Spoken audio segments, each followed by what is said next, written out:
కొద్దిమందిమైనప్పటికీ దేవుడు మనతో ఉన్నాడండి. చాలాసార్లు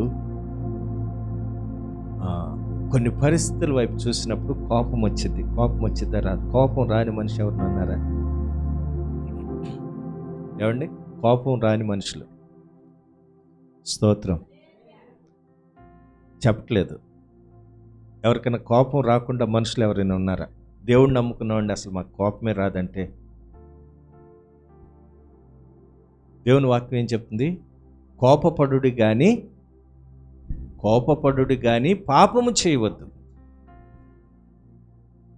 కోపం ఎంతవరకు ఉండాలి అంటే సూర్యుడు అస్తమించే వరకు మాత్రమే ఆ కోపం ఉండాలి. సూర్యుడు అస్తమించిన తర్వాత కూడా ఆ కోపం ఉంటే అది నీదే లోపం. చాలాసార్లు ఆ కోపము ఎలా మారిద్దయ్యా అంటే పగగా మారిద్ది, అసూయగా మారిద్ది, ద్వేషంగా మారిద్ది. ఆ కోపము ఇతరులను ప్రేమించలేని స్థితిలోనికి తీసుకుని వెళ్ళిద్ది.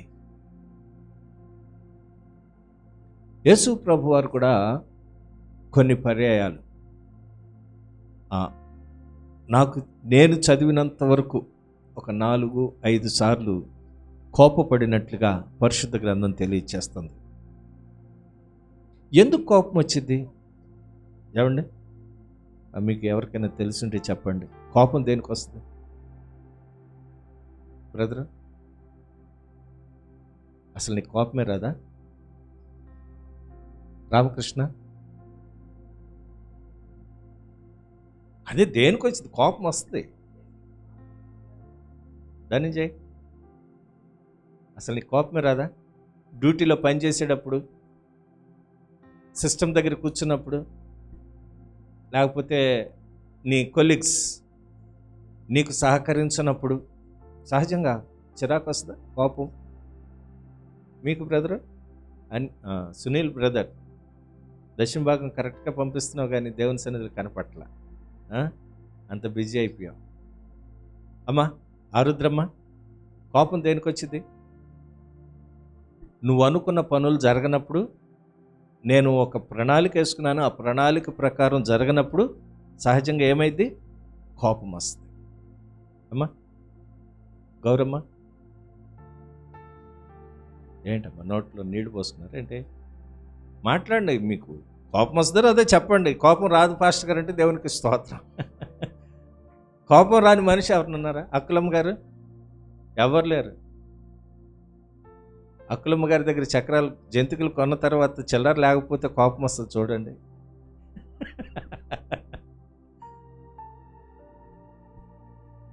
గవర్నమెంట్ హాస్పిటల్స్కి వెళ్ళినప్పుడు డాక్టర్లు మనకు పట్టించుకోకపోతే కోపం వస్తారు కదా.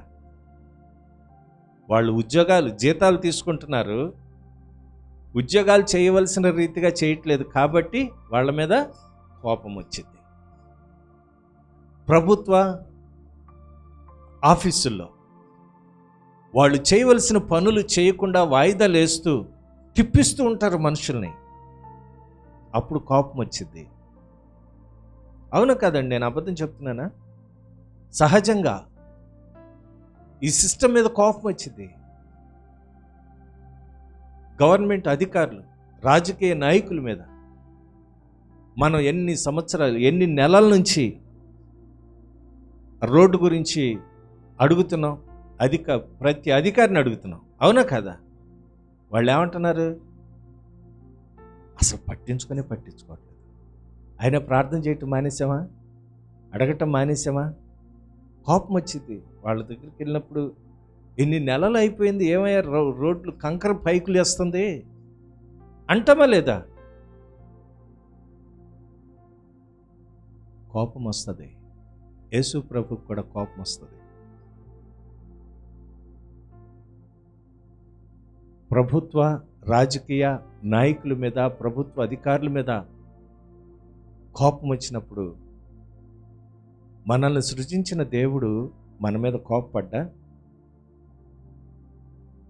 ఆయన కోపడిన సందర్భాలు 1-2 నేను మీకు తెలియచేస్తాను. చాలాసార్లు మన ఆత్మీయ స్థితి ఎలా ఉంటుందో తెలుసా? అన్నీ నాకు అనుకూలంగా ఉండాలి, నేను మాత్రం ఎవ్వరికి సహాయం చేయను, ఎవరి పట్ల కూడా నాకు దయ ఉండదు. అది దేవుని ఉద్దేశమా? నీవు సహాయం పొందావు అంటే ఇతరులకు నీవు సహాయం చేసేవాడిగా ఉండాలి. స్తోత్రం, హల్లెలూయా. పరిసయ్యులు, శాస్త్రులు ఒకసారి యేసు ప్రభు దగ్గరికి వచ్చారు. ఆయన సమాజ మందిరంలో ప్రసంగం చేస్తున్నాడు. మార్కు సువార్త ఒకసారి ఆ మాటలు చూద్దాం. మార్కు సువార్త 3వ అధ్యాయము 1 నుండి మనం చదివితే మనకందరికి తెలిసిన విషయాలే చెప్తున్నానండి. ఆయన కోపం దేనికి అంటే సిస్టమ్ వాళ్ళకి తెలుసు కానీ పాటించడంలే. వాళ్ళు ధర్మశాస్త్రాన్ని ఔపాసన పట్టిన వాళ్ళు, ధర్మశాస్త్రాన్ని ఎరిగిన వాళ్ళు దాన్ని పాటించడంలే. మార్కు సువార్త 3వ అధ్యాయము. సమాజ మందిరములో ఆయన మరలా ప్రవేశింపగా అక్కడ ఊచ చెయ్యి గల వాడు ఒకడుండెను. అచ్చటి వారు ఆయన మీద నేరము మోపవలెననిండి విశ్రాంతి దినమున వారిని స్వస్థపరుచునేమో అని ఆయనను కనిపెట్టుచుండిరి. విశ్రాంతి దినమున ఆయన స్వస్థపరుస్తాడేమో. ఊచకాలు కలిగినవాడు, ఊచ చెయ్యి కలిగినవాడు, వాడి పరిస్థితి ఏంటయ్యా? సమాజ మందిరానికి వస్తున్నాడు కానీ స్వస్థత లేదు, సమాజ మందిరంలో ఉంటున్నాడు కానీ విడుదల లేదు. ఆ సమాజ మందిరానికి యేసు ప్రభువారు అక్కడికి వెళ్ళారంట. దేవునికి స్తోత్రం. అక్కడ పరిసయ్యులు, శాస్త్రులు, సద్దుకయ్యులు ఆయనకు విరోధముగా ఈరోజు ఈయన ఏం చేస్తాడో, ఇతన్ని స్వస్థపరుస్తాడేమో, ఇతన్ని బాగు చేస్తాడేమో, ఇతన్ని చూడాలి అని కనిపెడుతూ ఉన్నారు. నేరం మోపాలి. కొంతమంది దేవుని వాక్యాన్ని వినటానికి వస్తారు, ఏం తప్పులు చెప్తున్నారా అని ఎతుకుతారు కొంతమంది. ఆమేన్, ఆమేన్. పాస్టర్ గారు ఏం తప్పులు, ఎవరైనా పాట పాడితే ఏం తప్పులు, వెతకటానికి వచ్చేవాళ్ళు చాలామంది. ఎవరైనా సాక్ష్యం చెప్తే ఏం తప్పులు చెప్తున్నారా అని ఎతకటానికి వచ్చేవాళ్ళు కొంతమంది. వాళ్ళకి తెలుసు సుమా, వాళ్ళకి ధర్మశాస్త్రం తెలుసు. ఈ పరిసయ్యులు కూడా కనిపెడుతున్నారంట, యేసు ప్రభువారు ఈ వ్యక్తిని బాగు చేస్తాడేమో చూద్దాం, అది విశ్రాంతి దినం కదా. దేవుని మాటలు వినటానికి వచ్చిన ఆ ప్రజలు వేరొక వాటి గురించి ఎతుకుతూ ఉన్నారు, ఆలోచిస్తూ ఉన్నారు, యోచిస్తూ ఉన్నారు. ఈ రోజున చాలామంది మన ఆత్మీయ జీవితాలు కూడా ఎలా ఉన్నాయంటే ఒకే పని, లేకపోతే మనం మందిరం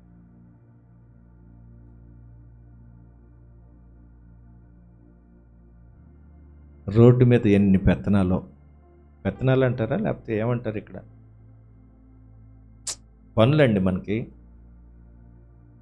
మనం బయలుదేరేది ఎక్కడికి? మందిరానికి, దేవాలయానికి, దేవుని ఆరాధించటానికి. కానీ ఊర్లో పనులన్నీ చక్కబెట్టుకుని అప్పుడు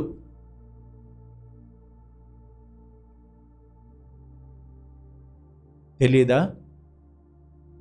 తెలుసు ప్రియులారా, సమయానికి వెళ్ళాలని తెలుసు, ఎప్పుడు ఉండేదేగా నిరాశక్తి. సీనియర్లు అయిపోయారు చాలామంది. స్తోత్రం. అందుకనే అంటాను, పాత నీరు పోవాలి, కొత్త నీరు రావాలి. స్తోత్రం. అంటే పాతోళ్ళు ముదిరిపోతే ఏమవుతారు? వినరు, విననివ్వరు. ఏం చేస్తున్నారా అని కనిపెడుతూ ఉంటారు. ఇక్కడ కూడా అదే జరుగుతుంది.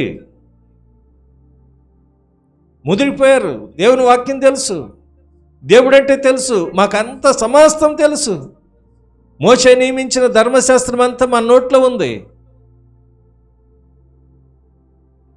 యేసు ప్రభువుని కనిపెడుతున్న ఆ ప్రజలు స్వస్థపరుస్తాడేమో. అంతేనండి. వాక్యం చదవండి ఒకసారి, 2వ వచనం. అచ్చట వారు ఆయన మీద నేరము మోపవలనని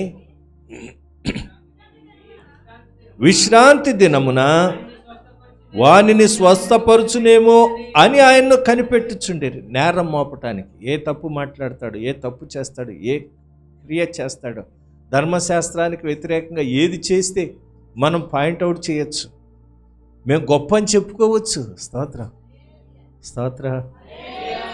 డిఎల్ మోడీ గారిని ఒక పెద్ద దైవజనుడు పెద్ద ప్రసంగం చేస్తున్నాడు.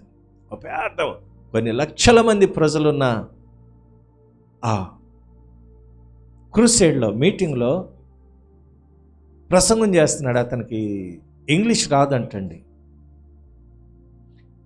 ఇంగ్లీష్ రాని అతను ప్రసంగం చేస్తూ ఉంటే అక్కడ ఒక టీచర్ గారు వచ్చారు. టీచర్ గారు వచ్చి ఆయన ప్రసంగంలో ఉన్న తప్పులన్నీ ఒక నోట్ పేపర్ మీద రాసుకున్నారంట. ప్రతి ఒక్కరికి ప్రార్థన చేస్తూ ఆమె దగ్గరకు వచ్చారు. ఆమె అందంట, అయ్యా 2 నిమిషాలు నేను మీతో మాట్లాడాలి. చెప్పు సిస్టర్. ఏంటమ్మా?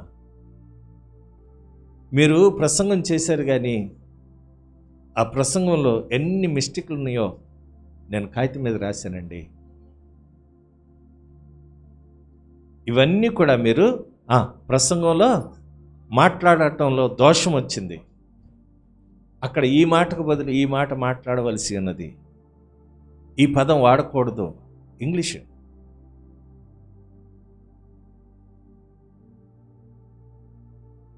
Service on, service an. O బదులు ఏ పడింది. తప్పేనా కదా?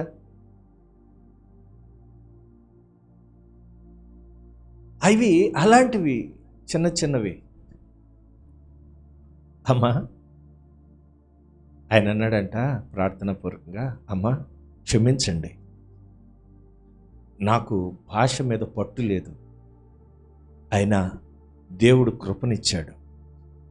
ఇంత లక్షలాది మంది ప్రజలకు వాక్యం అందించడానికి దేవుడు కృప చూపించాడు.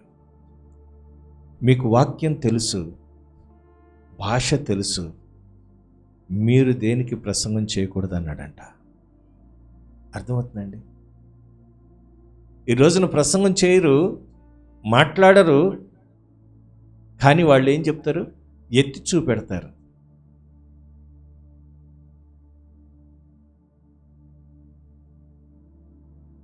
ఊచ చెయ్యగలవాడు ఆ సమాజ మందిరంలో ఉన్నాడు, విశ్రాంతి దినమున అతనిని బాగు చేస్తారేమో, అతని మీద నింద వెయ్యాలి. చూడండి 3వ వచనం. ఆయన నీవు లేచి మధ్యం నిలువమని ఊచ చెయ్యగలవానితో చెప్పి వారిని చూచి, విశ్రాంతి దినమున మేలు చేయుట ధర్మమా, కీడు చేయుట ధర్మమా, ప్రాణరక్షణ ధర్మమా, ప్రాణహత్య ధర్మమా అని అడిగాను. అందుకు వారు ఏం చేశారు? ఊరకున్నారంట. అంటే మౌనమైపోయారు. యేసు ప్రభు వారి కోపం వచ్చిందా లేదా? ఆ కోపం పవిత్రమైంది. మనకులాగా రోజంతా ఉండే కోపం కాదు. ఆయన కోపము నిమిషం మాత్రము, ఆయన దయ ఆయుష్కాలం. ఆయన దయ ఎప్పుడు కూడా నీ జీవితం అంతా ఉంటుంది. ఆయన కోపం తెప్పించావనుకో జాగ్రత్త సుమా. మనమే కావాలని కొన్ని పొరపాట్లు చేస్తూ ఉంటాం. ఏంటండి పాస్టర్ గారు మీరు అలా చెప్తున్నారంటే నేనేం చెప్పలేను, కానీ బైబిల్ వాక్యం చెప్తుంది, పరిశుద్ధ గ్రంథాలు చెప్తున్నాయి. వేరొక ప్రశ్న వేస్తే మౌనంగా ఉండిపోయారు ధర్మశాస్త్రం తెలిసిన వాళ్ళు. అన్నీ మాకు తెలుసు అన్నవాళ్ళు. డిఎల్ మోడీ గారు కూడా ఆయన చెప్పిన మాట, అమ్మా దేవుడిచ్చిన కృపను బట్టి నేను ప్రసంగం చేస్తున్నాను, తప్పులు సరి చేయటానికి కూడా మీరు చేయొచ్చు కదా. భయం, ఎదుటి వాళ్ళతో మాట్లాడాలంటే భయం, తప్పులెత్తి చూపించటం చాలా తేలికండి. ఆమేన్, ఆమేన్. తప్పులెత్తి చూపించడం అంటే బాబోయ్ మన భారతీయులకు మహా సరదా.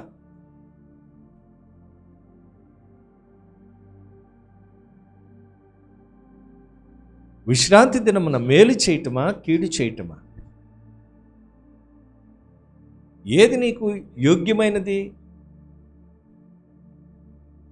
ఆయన అంటున్నాడు, విశ్రాంతి దినమున మేలు చేయట ధర్మమా కీడు చేయట ధర్మమా? ప్రాణరక్షణ ధర్మమా ప్రాణహత్య ధర్మమా అని అడిగినందుకు వారు ఊరకుండిపోయారంట. 4వ వచనం ఒకసారి చదువుదాం. ఆయన వారి హృదయ కాఠిన్యమునకు దుఃఖపడి కోపముతో, అక్కడ ఆగుదాం. వారి హృదయాలు ఎలా ఉన్నాయి? కఠినమైపోయినాయి, బండబారిపోయినాయి, మొండి తేలిపోయినాయి. ఎన్నిసార్లు చెప్పినా లోబడని తనమైపోయింది. సమాజ మందిరాల్లో ఉంటారు వాళ్ళు, వాళ్ళ మీద దేవుడు కోపం రేపుతుంది. అవునా కాదండి? వారి హృదయ కాఠిన్యమును బట్టి ఆయన కోపం వచ్చింది. ఈ 2 రోజులు టీవీ వదలకుండా చూసిన వాళ్ళు ఎంతమంది? సెల్ ఫోన్లో కూడా చూస్తున్నారు కదా. అసెంబ్లీ సమావేశాలు అవుతున్నాయి, చూడలేదా? చంద్రబాబు నాయుడు ఏడ్ చేశాడు కదండి, అది కూడా చూడలేదా? మాజీ ముఖ్యమంత్రి ప్రెస్ మీట్లో ఏడ్చేశాడు. అది ఎందుకో ఏంటో మీరు తర్వాత, అంటే ఎందుకు ఈ మాట చెప్తున్నాను తెలుసా?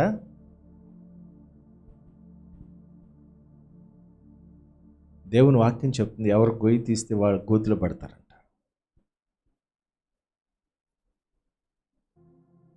గోతులు తీసే ఆలోచనలు చాలామందికి ఉంటాయి.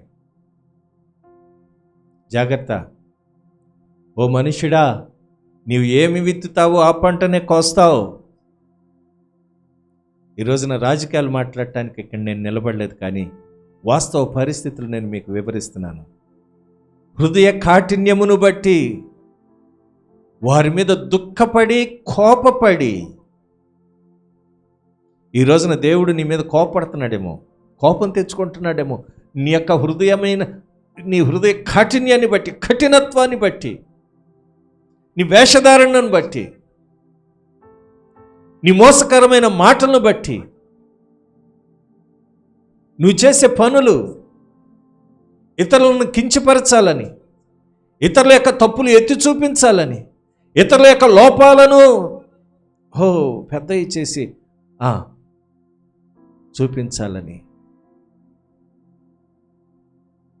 ఒక పెద్ద సీనియర్ పాస్టర్ గారు నేను ఎరుగుతున్నాను. ఒక సీనియర్ పాస్టర్ గారు ఒకరోజు మేము భోజనాల దగ్గర కూర్చున్నామండి. చాలా సీనియర్ పాస్టర్ గారు, గాజువాక్లో ఉంటాడు.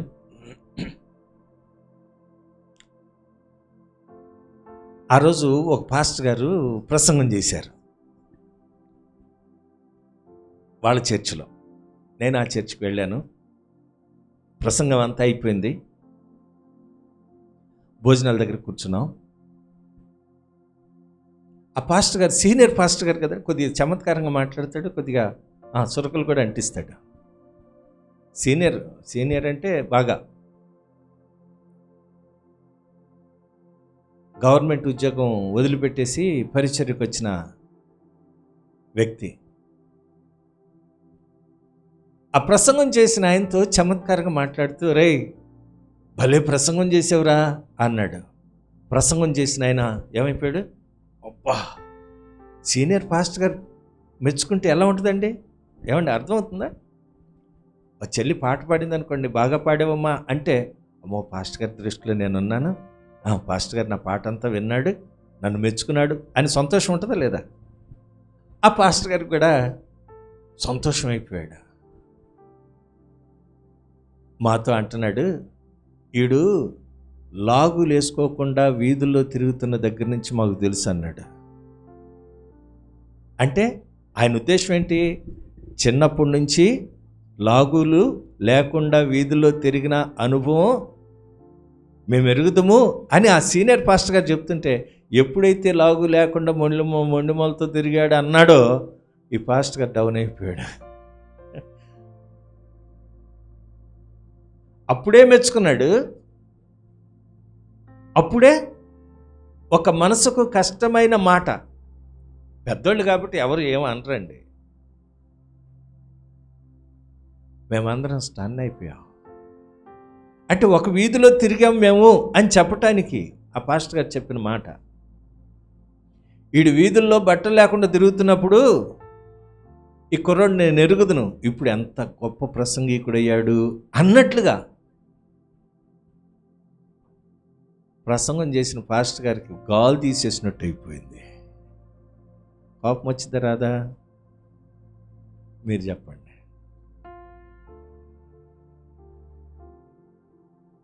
యేసు ప్రభువు కూడా ఒక్కొక్కసారి మన మీద కోపం తెచ్చుకుంటాడు.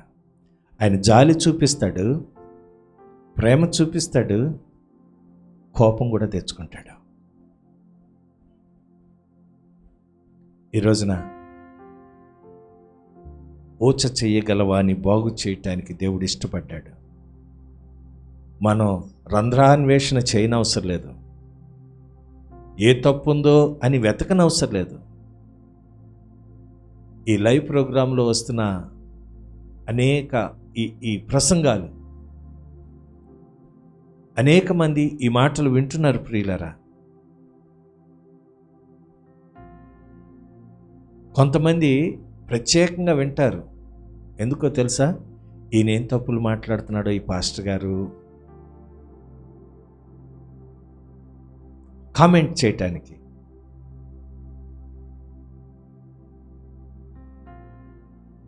ఈ రోజున మనం తప్పులు మాట్లాడటానికి కాదు, తప్పులు పట్టడానికి కాదు, దేవుడిచ్చిన కృపను బట్టి సంతోషిస్తూ ఆయన మందిరావరణంలో మనము ఒలివల మొక్కల వలె ఉండాలి. దేవునికి స్తోత్రం, హల్లెలూయా.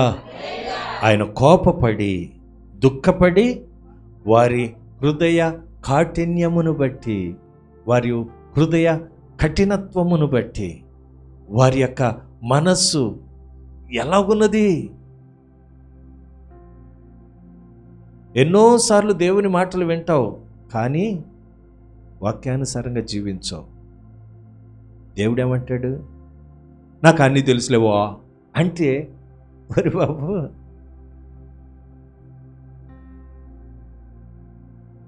సమస్తాన్ని సృజించిన వాడిని నేను ఇక్కడున్నాను, సమస్తము చేయగలవాడిని నేను ఇక్కడున్నాను, ఆది అంతమైన వాడిని, ఆల్ఫా ఓమేగా అయిన ఉన్నవాడిని ఎక్కడున్నాను. తెలుగులో ఒక సామెత ఉంది, స్తోత్రం.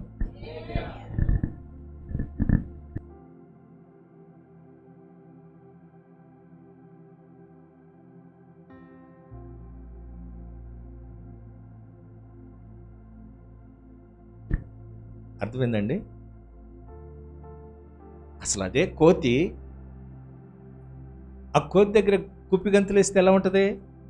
మరి బాబు నా దగ్గర ఈ మాకరా అంటదా అందా? అలాంటి జీవితాలు ఈ రోజున అనేక మంది క్రైస్తవ సమాజంలో ఉన్నాయి. సరిచేసుకోవాలి. మీ హృదయ కాఠిన్యమును బట్టి దేవుడు దుఃఖపడుతున్నాడేమో, మీ మీద కోపపడుతున్నాడేమో.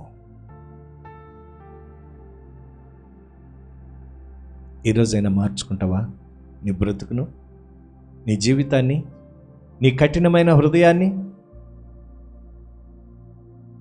18 సంవత్సరాల నుండి దేవుని వాక్యం చదువుతున్నాను, ఇంకా నేర్చుకోవాలి నేను. నాకు తెలియని విషయాలు ఎన్నో ఉన్నాయండి. 18 సంవత్సరాలు అయిపోయింది కదా, నేను సూపర్ సూపర్ సూపర్ సీనియర్ని అంటానికి కుదరదు. ప్రతిరోజు దేవుడు ఏం చేస్తుంటాడు? మాట్లాడుతూనే ఉంటాడు. కొత్త విషయాలు మాట్లాడుతుంటాడు, నూతనమైన విషయాలు మాట్లాడుతుంటాడు. అనేకమైన దేవుడు మాట్లాడుతుంటే హృదయం ఇలా పట్టబడిద్దండి. ఈ రోజున నిన్ను చూసి యేసుక్రీస్తు దుఃఖపడుతున్నాడేమో.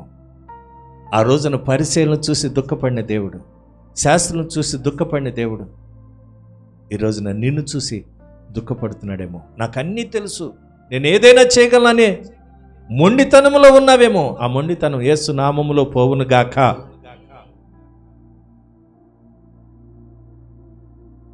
యేసుక్రీస్తు నీ మీద కోపపడక మునిపే నువ్వు మార్పు చెందుదువు గాక. ఆయన కోపం తెచ్చుకుంటే మనం ఉండగలమండి? 1,80,000 మంది ఒక్క దెబ్బకి సైన్యం నాశనం అయిపోయిందండి. ఆయన కోపం ఒక్క నిమిషం. 1,80,000 మంది సైనికులు చనిపోయారు.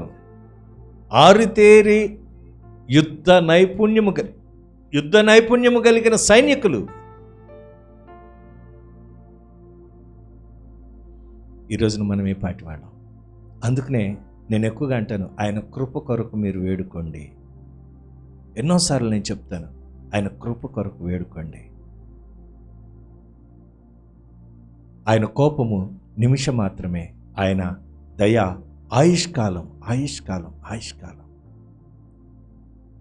ఈ భూమి మీద నీవు దీర్ఘాయుష్మంతుడు వగునట్లు నీ తల్లిని నీ తండ్రిని సన్మానించు. ప్రతిరోజు శాలువలు కప్పి బొకేలు ఇచ్చి పూలదండేసి ఆ సన్మానాలు కాదు. ఉదయాన్నే లెగవగానే good morning daddy, how are you, mummy how are you, ఎలా ఉన్నారు? దూరంగా ఉన్నారనుకోండి, ఫోన్ చేయండి, ఒక 5 minutes మాట్లాడండి, అంత తేలికైపోతారు.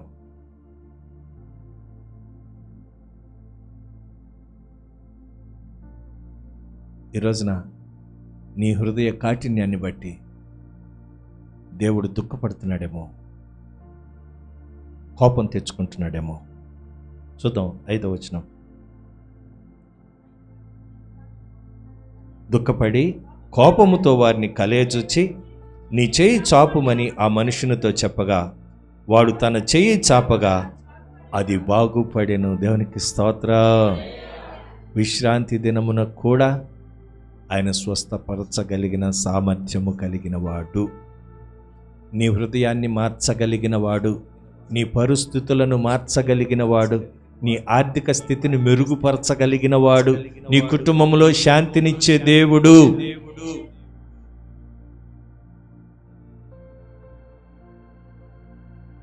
కోపపడ్డాడు, దుఃఖపడ్డాడు, అయినా ఒక అద్భుతం అక్కడ జరిగింది.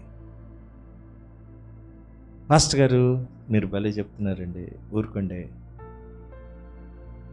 అంటే బైబిల్ని నేను మార్చలేను, నీ మాటను బట్టి నేను ఆగిపోవచ్చేమో, నీ మాటను బట్టి నేను మరొక మాట తీసుకోవచ్చేమో, కానీ ఆయనకు దుఃఖకరమైన కోపము తెచ్చే క్రియలు ఏమైనా ఉంటే విడిచిపెట్టండి, మార్పు చెందండి. రెండవదిగా, చిన్నపిల్లలను నా ఎద్దుకు రానీడి అన్నాడు. చూడండి మార్కు సువార్త 10వ అధ్యాయము. విస్తారమైన ప్రసంగం జరిగింది. యేసు ప్రభు వారు గబగబా వెళ్ళిపోతున్నారు. అక్కడికి చాలామంది వచ్చారు. 10వ అధ్యాయము 14వ వచనం. మీరు సండే స్కూల్ పిల్లల్ని ఎంతమందిని పంపించారు? పంపిస్తున్నారా? అమ్మా నవీన్ని పంపించారు ఈరోజు? ఈ బాబు అక్కడే వచ్చాడు. ఆ బాబుని బట్టి చప్పట్లు కొట్టండి. ఆడి పేరు ఐజియా, జర్మియా. ఇంకొకడు ఏట్రా మరి, వాడేడు? సరే, ఓకే. నవీన్ కూడా పంపించండి, పిల్లల్ని పంపించండి. మళ్ళీ ఆ అమ్మకి మళ్ళీ ఇంకొక ఆటో పంపించాలా? ఎన్ని సాకులు చెప్తున్నారండి బాబా. అంటే దేవుడు మీ మీద కోపం తెచ్చుకోలేడనే సాకులు దేవునికి వద్దు. ఇలాగే ఆటంకపరుస్తున్నారంట శిష్యులు. బైబిల్ చెప్తున్న మాట నా మాటలు కాదండి. వాళ్ళు ధనంజయ, ఇందిర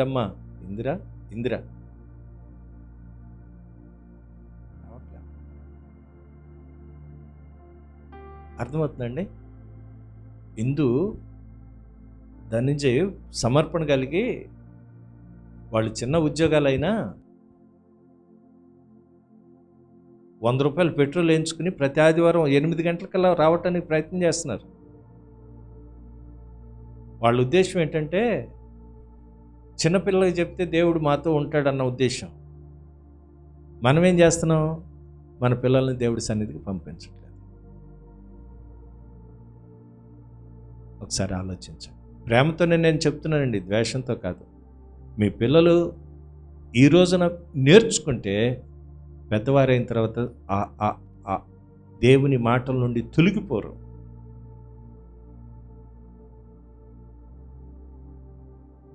భారతదేశ మొట్టమొదటి ప్రధానమంత్రి జవహర్లాల్ నెహ్రూ గారు నేటి బాలలే రేపటి పౌరులు అన్నాడు.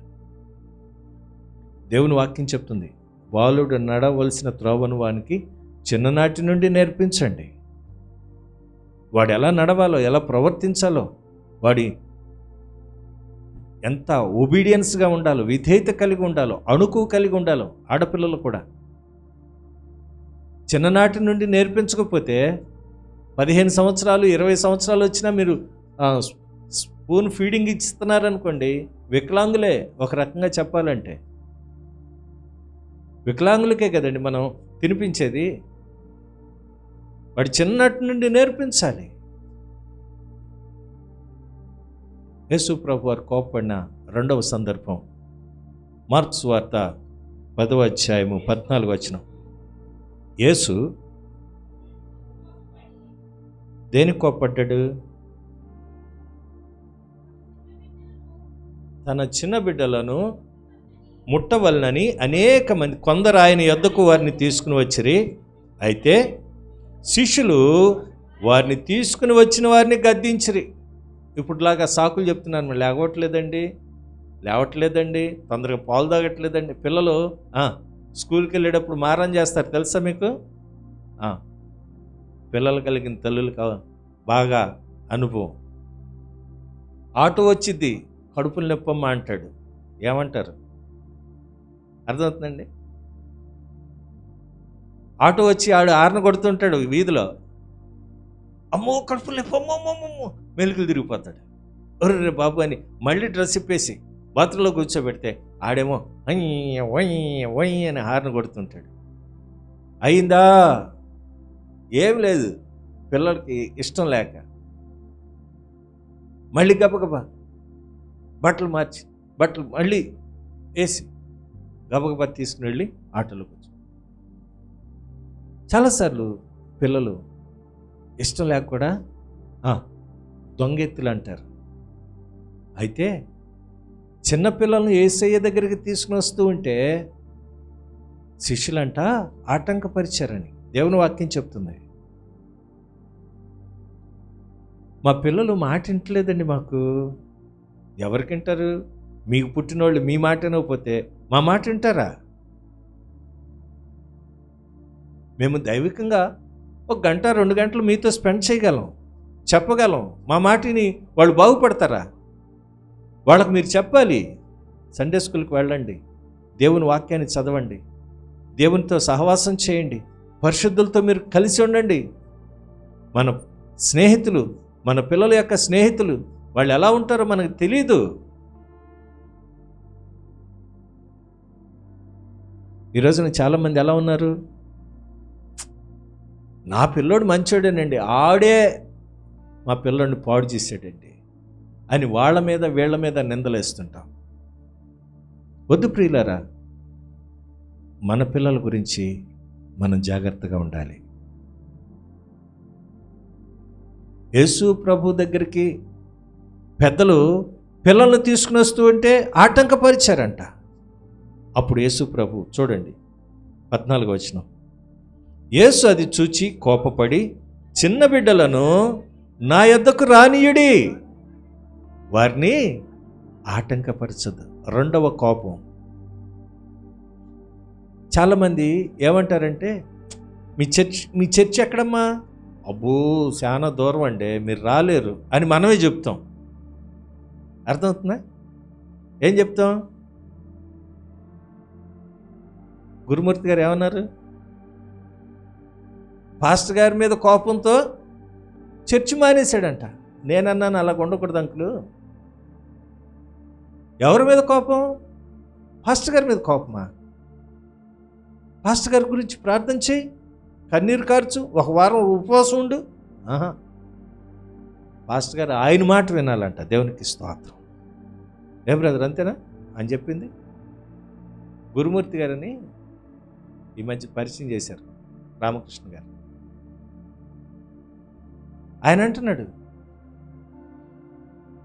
నా భార్య కంటే నేను చాలా విశ్వాసంలో ఉన్నాను, భక్తిలో ఉన్నాను, కానీ విశాఖపట్నంలో ఉన్న ఒక సేవకుడి దగ్గరికి వెళ్తే నన్ను పట్టించుకోలేదు, అందువల్ల నేను చర్చి మానేశాను అన్నాడు.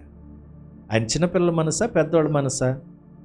మహా ఉంటే ఒక 50 సంవత్సరాలు ఉంటాయేమో, 55, 60 ఉంటాయేమో. ఓకే 50+ ఏదో అనుకొని, ఏమండి ఒక 60. ఆయన మనసు ఎలా ఉంది? చిన్నపిల్లల మనసా పెద్దవాళ్ళ మనసా? ఏంటండి మాట్లాడరు? ఏదో విచిత్రమైన సంఘటన నేను చెప్తున్నట్టుగా, ఇక్కడ ఏదో వింత జంతువు ఇక్కడ ఉన్నట్లుగా మీరు నా వైపు అలా చూస్తున్నారు. అతని మనసు ఎలా ఉంది? చిన్నపిల్లల మనసేనా? ఒరే నువ్వు నాకు బెలూన్ ఇవ్వలేదురా, నేను నీతో మాట్లాడను, పచ్చి అంటారు చూసారా, అలాగుంది. దేవుడి దగ్గరికి రావటం, ఒక సేవకుడు సరిగా అతన్ని పలకరించకపోయినా, అతనికి ఇష్టంగా లేకపోయినా దేవుని సన్నిధి మానేసే అనుభవం చాలామంది కలిగి ఉంటున్నారు. చిన్నపిల్ల మనస్తత్వం అది. నీకు దైవజనుడు కావాలా? దైవజనుని ఆరాధిస్తున్నావా? దేవుణ్ణి ఆరాధిస్తున్నావా? దేవుని వాక్యాన్ని వెంబడిస్తున్నావా? దైవజనుని వెంబడిస్తున్నావా? దైవజనుడిని వెంబడిస్తే ఎప్పుడో ఒకసారి పడిపోతావేమో, జాగ్రత్త. కానీ దేవుణ్ణి వెంబడిస్తే పడటానికి వీల్లేదు. దేవునికి స్తోత్రం. చిన్న బిడ్డలను నా యొద్దకు రానీయుడి అంటే మనమే ఆటంకంగా ఉంటే దేవుడు కోప్పడ్డా? దేవుడు మందలించడా? దేవుడు హెచ్చరించడా? నాకు 60 సంవత్సరాలండి, పాస్టర్ గారు చిన్నపిల్లడు అన్నాడేంటి అంటే నేనేం చెప్పలేను. వాళ్ళ మనస్తత్వం చిన్నపిల్లల మనస్తత్వం. గోలికాయలు ఆడుకునేటప్పుడు చిన్నపిల్లలు గొడవలు ఆడుకుంటారు, బంగారాలు ఆడుకునేటప్పుడు బంగారాలు ఇటు పక్కన ఆడతారు లేదో తెలియదు, ఇంత ముక్కు ఉంటుంది బంగారానికి, ఒక్కసారి కనుక కొడితే పట్టుమని పేలిపోద్దండి. ఎన్ని నొక్కులు కొడితే అంత పాడైపోద్ది అది బంగారాలు. చిన్నప్పుడు ఆడేవాళ్ళం, ఇప్పుడు ఎక్కడ కనిపించట్లా. ఇప్పుడు అందరూ సెల్ ఫోన్ల మీదే ఉంటున్నారు, ల్యాప్టాప్ల మీద, సెల్ ఫోన్ల మీద, ట్యాబ్ల మీద. 6 సంవత్సరాల పిల్లోడు కూడా సెల్ ఫోన్ ఇవ్వకపోతే ఏడుస్తున్నాడు, అన్నం తింటలా, తల్లిదండ్రులు మారం. నేను లోకంలో విషయాలు చెప్తున్నాను అనుకోమాకండి, వాస్తవాలు చెప్తున్నాను, మీరు అర్థం చేసుకుంటారని, అవగాహన చేసుకుంటారని. మా పిల్లలు యవనస్తులు అయిపోయారండి, సండే స్కూల్కి రావటం ఏంటి? నా కొడుకు ఏమైనా చిన్నపిల్లడా? నా కూతురు ఏమైనా చిన్నపిల్ల? యవనస్తురాలు. ఎక్కడికెక్కడికో వెళ్ళొచ్చు కానీ దేవుని సన్నిధికి మాత్రం జాగ్రత్త సుమా. దేవుడు ఈ విషయంలో కూడా నీ మీద కోపపడుతున్నాడేమో, ఆయన కోపం తెచ్చుకుంటున్నాడేమో.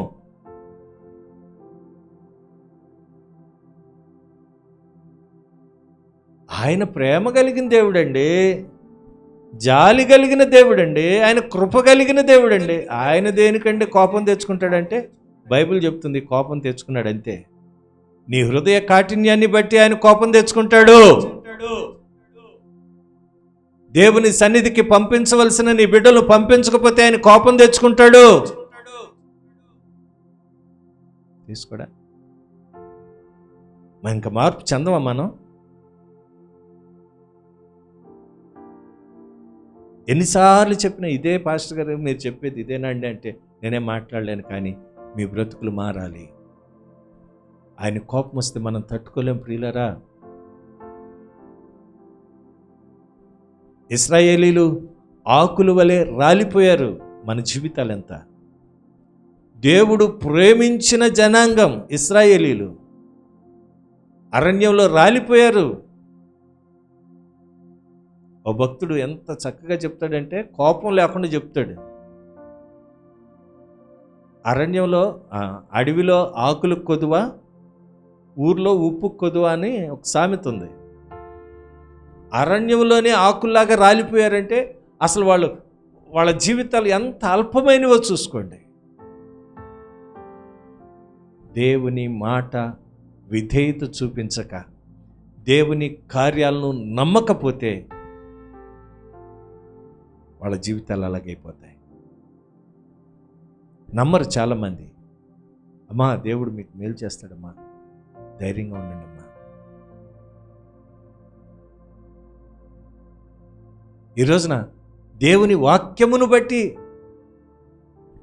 ధైర్యపరుస్తున్నా ఏదో చేయలేదు దేవుడు అని ఏడుచే కుటుంబాలు నేను ఎరుగుతున్నాను.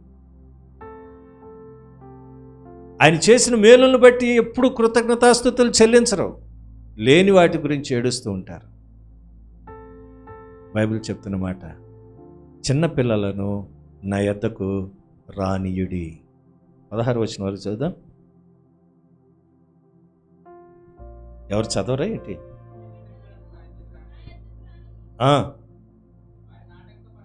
ఆటంకపరచవద్దు, దేవుని రాజ్యము ఇటువంటి వారిదే. చిన్న బిడ్డ వలె దేవుని రాజ్యమును అంగీకరింపని వాడు అందులో ఎంత మాత్రము ప్రవేశింపడని మీతో నిశ్చయముగా చెప్పుచున్నానని చెప్పి ఆ బిడ్డలను ఎత్తి కౌగిలించుకొని వారి మీద చేతులుంచి ఏం చేశాడండి? కొట్టాడా? ఆశీర్వదించెను. ఆయన ఒడిలోనికి వెళితే ఎంత దీవెనండి. యేసు ప్రభువే నీ బిడ్డలను ఎత్తుకుంటున్నాడంటే, యేసు ప్రభు కౌగిల్లో చేర్చుకుంటున్నాడంటే ఎంత గొప్ప అండి.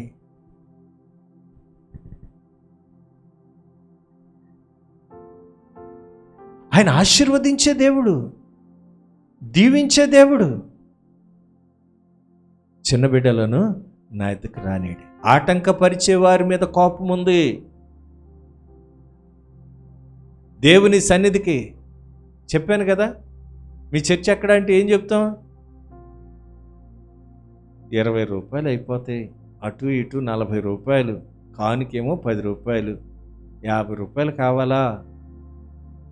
ఇక్కడ ఏదో దగ్గరలో ఏదైనా ఉంటే సరిపోతలేదు, వెళ్ళకపోయినా పర్వాలేదులే, పాస్టర్ గారు వచ్చే వారం వస్తారుగా, అప్పుడు కల్పించేయచ్చులే కానుక. ఏమండి అనుకుంటారు లేదా? వెళ్ళటానికి 20, రావటానికి 20, 40 రూపాయలు, కానుకేసేది 10 రూపాయలు. ఈ వారం వెళ్ళకపోతే పర్వాలేదులే, వచ్చే వారం పాస్టర్ గారు వస్తారుగా, అప్పుడు 50 రూపాయలు కానుక ఇచ్చేస్తే ఆయన సంతోషిస్తాడు. మనుషులను సంతోషపరచడం కాదండి, దేవుని సంతోషపరచడానికి ప్రయత్నం చేయండి. వస్తాము అన్నవాళ్ళని కూడా, నేను ఈ వారం వెళ్ళను వదినా, విన్నామా బాబాయ్, ఈ వారం వెళ్ళం అంటే నీతో పాటు 4 ఆగిపోతారు. కొంతమంది నాకు తెలిసిన వాళ్ళు ఛార్జీలు పెట్టుకుని తీసుకొస్తారు. దేవునికి స్తోత్రం, ఆ దీవెన దేవుడు ఇస్తాడు.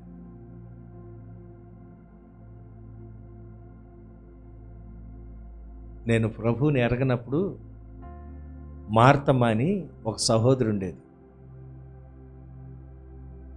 ఇప్పుడులాగా ఈ వాట్సాప్లు, ఈ ఫేస్బుక్లు, అప్పుడు టెక్నాలజీ లేదు.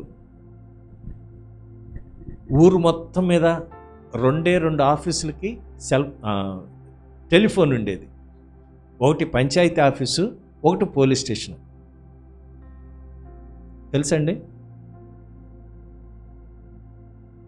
ఫోన్లు ఉన్నాయి అంటే ల్యాండ్లైన్లు, ఒకటి పంచాయతీ ఆఫీసు, రెండవది పోలీస్ స్టేషన్. ఆ రెండిటికే ఉండేవి. మా ఊర్లో గోపయ్య గారని ఒక వ్యాపారవేత్త, ఆయన పెట్టించుకున్నాడు మొట్టమొదటిసారి. ఆయనకి ఎంత ఘనతో, ఎంత గౌరవమో. కారణం ఏంటి? మొట్టమొదట పంచాయతీ ఆఫీస్ లెవెల్లో ఆయనకి ఏం పెట్టించుకున్నాడు? టెలిఫోన్ పెట్టించుకున్నాడు. ఆ రోజుల్లో మార్తమ్మ అనే ఒక సహోదరి, పెద్ద ఆవిడ అనమాట. మన నవీన్ కంటే కొద్దిగా పెద్దవాడు నేను. ఈ ఐజాలాగా ఉండేవాడినేమో, ఎస్ఐలాగా ఉండేవాడినేమో. ఆ రోజుల్లో మీటింగ్లు అయితే పాంప్లెట్లు గోడకి అతికించేవాళ్ళు. ప్రతి సంఘానికి వెళ్ళి 3 దినాలు ప్రార్థనా కూడికలు, మీ సంఘంలో ప్రార్థన చేయించండి, మీ సంఘం ప్రజలను పంపించండి, గొప్ప దైవజనులు వస్తున్నారని చెప్పేవాళ్ళు. మా ఇంట్లో ఆమె పనిచేసేది మార్తమ్మని. ఆమె క్రైస్తవురాలు. ఓ 2 రోజులు సెలవు వస్తే, అమ్మ మేము మీటింగ్కి వెళ్తున్నాం, మేము రాము పనికి అని చెప్తే, ఎక్కడ ఏ ఊరు అంటే ఏదో ఊరు చెప్పారు. నాకు ఇప్పుడు మర్చిపోయాను, దాదాపు 20-30 సంవత్సరాల క్రితం మాట. సరే నేను వెళ్తాను అంటే, మా ఇంట్లో అంత నమ్మకంగా పనిచేసింది ఆవిడ. నేను వెళ్తానని మారం చేస్తే, సరే వెళ్ళొచ్చేయండి. ఎన్ని రోజులు? 3 రోజులు. 3 రోజులకు ఒక రోజు ఆల్రెడీ అయిపోయింది. 2వ రోజు 3వ రోజు ఉండి ఆ మీటింగ్లు విని రావాలి. అప్పుడు కాలినడకన, దేవుని ప్రియులారా గమనించండి, అంటే నేను ఈ రోజున దేవుని పరిచర్య చేయటానికి అదొక కారణమేమో. కాలినడకన పొలాల గుండా తీసుకుని వెళ్ళేవాళ్ళు. వెళ్ళింది ఆమె. ఎంత దూరం నడిచినా ఇదిగో వచ్చేస్తుంది అనేవాళ్ళు. మాకు తెలియదు కదా. ఇదిగో దగ్గరే వచ్చేసిందని దాదాపు ఎన్ని పొలాల గట్లు నడిచామో. ఉదయం 10 గంటలకు బయలుదేరితే అక్కడికి వెళ్ళేసరికి మధ్యాహ్నం భోజనాల టైం అయింది. అంటే ఈ పొలం గట్ల మీద ప్రయాణమే. అలా మీటింగులు జరిగేవి. ఇప్పుడు మీటింగులన్నా, ప్రార్థన కూడికలన్నా ఇప్పుడంతా ఆన్లైన్ ఫ్యాషన్ అయిపోయింది. ఫ్యాషన్ ఇందులో వచ్చేస్తుంది కదా. మందిరం దాకా దేనికి వెళ్ళటం? టీవీలో వస్తున్నారు కదా పెద్ద పెద్ద దైవజనులు, వాళ్ళు మాట్లాడితే చాలులే. కానుక కూడా పంపించిన అవసరం లేదు. స్తోత్రం, హల్లెలూయా. కానుక కూడా ఏం అవసరం లేదు. చిన్న అనారోగ్యం అయితే పాస్టర్ గారికి ఫోన్ చేసి, అయ్యా మీ ప్రసంగాలు మేము వింటున్నాం, వెరీ గుడ్, బాగుంటున్నాయి, చాలా బాగుంటున్నాయి, మా కొరకు ప్రార్థన చేయండి. అమ్మమ్మ నాకు ఖాళీ లేదు, మా అసిస్టెంట్ పాస్టర్ ప్రార్థన చేస్తాడులే, ఈ నెంబర్కి ఫోన్ చేయండి. ఆ నెంబర్కి ఫోన్ చేస్తే, పాస్టర్ గారు నాకు ఒంట్లో అమ్మ బాగోలేదా? పెద్ద పాస్టర్ గారు ఖాళీ గారు లేరమ్మా. ఫోన్ ఎత్తడానికి కూడా ఖాళీ లేరు. అలాంటి సేవకులను వెంబడిస్తున్నారు చాలామంది. నీ కొరకు కన్నీరు కార్చి, నీ కొరకు కడుపు మార్చుకుని, నీ కొరకు ప్రార్థన చేసే సంఘాన్ని విడిచిపెట్టేసి ఏం చేస్తున్నారు ఈ రోజున? టెక్నాలజీ మీద ఆధారపడుతున్నారు. జాగ్రత్త. చిన్నపిల్లలను నా యొద్దకు రానీయుడే. నేను ముగిస్తాను, టైం అవుతుంది. ఈ రోజున దేవుని సన్నిధిలో ఉన్న నీవు ఇంకా చిన్నపిల్లల మనస్తత్వం కలిగి ఉన్నావేమో. దేవుణ్ణి ఆరాధిస్తున్నావా, మనుషుల్ని ఆరాధిస్తున్నావా? దేవుని సన్నిధికి వచ్చి స్టేటస్ పోతున్నావా, గొప్పకెళ్ళిపోతున్నావా? నాకు అది కావాలి, ఇది కావాలి, అది చేయాలి, ఇది చేయాలి, ఏదేదో చేయాలి, దేవుడు నాకు సాయం చేయాలనుకుంటున్నావా? ఓచ చేయగలిగిన వాడు అనారోగ్యంతో ఉండి కూడా దేవుని సన్నిధికి వచ్చాడు. ఆ సమాజ మందిరంలోనికి యేసయ్య వచ్చాడు. దేవునికి స్తోత్రం. స్వస్థత పొందాడు. వారి హృదయ కాఠిన్యమును బట్టి ఆయన దుఃఖపడి కోపపడ్డాడు. ఈ రోజున నీ మీద దుఃఖపడకుండా కోపపడుతున్నాడేమో, కోపంతో దుఃఖపడుతున్నాడేమో ఆలోచించండి. చిన్న బిడ్డలను నా ఎదుకు రానిడి అంటే, చిన్న బిడ్డలు మనం ఏం చేస్తున్నాం? వాడి సినిమా చూసుకుంటూ కూర్చుంటే చాలండి, మేము వెళ్తే చాలే, మామ వెళ్తే చాలే, సరిపోద్దా? మన పిల్లలకు అవసరం లేదా? మన పిల్లలు ఎక్కడున్నారో ఒకసారి ఆలోచించండి. సంగమా, ఆలోచించు. పెద్దవాళ్ళు కూడా చిన్నపిల్లల మనస్తత్వం కలిగి ఉంటున్నారు. అటువంటి వారికి కూడా మనం కౌన్సిలింగ్ ఇవ్వాలి. ప్రభు దగ్గరికి నడిపించాలి. నడిపించాలంటే నీ ప్రవర్తనే. మన మాటలు దేనికి పనికిరావండి. ఈ రోజున ఆయన కోపపడి చిన్నపిల్లలను నా ఎద్దుకు రానియండి, చిన్న బిడ్డలను నా ఎద్దుకు రానియండి, ఇటువంటి వారిదే పరలోక రాజ్యం అని వారి మీద చేతులుంచి, వారిని ఎత్తుకొని వారి మీద చేతులుంచి ఆశీర్వదించెను. ఆయన దగ్గరికి వస్తే ఆశీర్వాదం కంపల్సరీగా ఉంటుంది. దేవునికి స్తోత్రం. ఈ వారం రాకపోయినా పర్వాలేదులేండి, వచ్చే వారం వెళ్తాంలేండి అంటే నువ్వు ఒక ఆశీర్వాదాన్ని కోల్పోతున్నావు.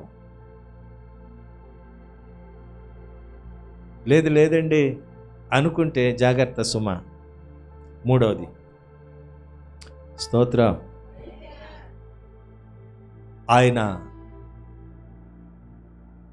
రాణు వారికి అప్పగించబడ్డ సమయంలో యెరూషలేము మందిరంలోనికి యేసు ప్రభు వారు వెళ్ళారు. ఇది 3 సువార్తల్లో వ్రాయబడిన మాటలు. మత్తయి, మార్క్, లూకా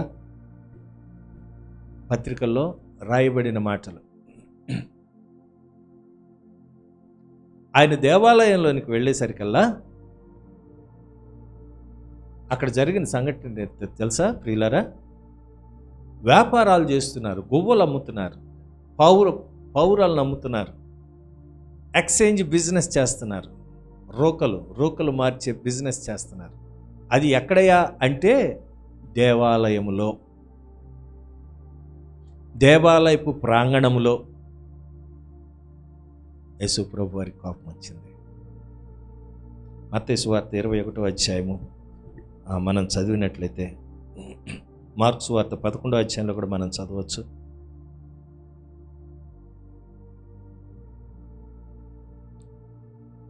చూడండి, మార్కు సువార్త 11వ అధ్యాయము దగ్గరగా ఉంది కాబట్టి 15వ వచనం.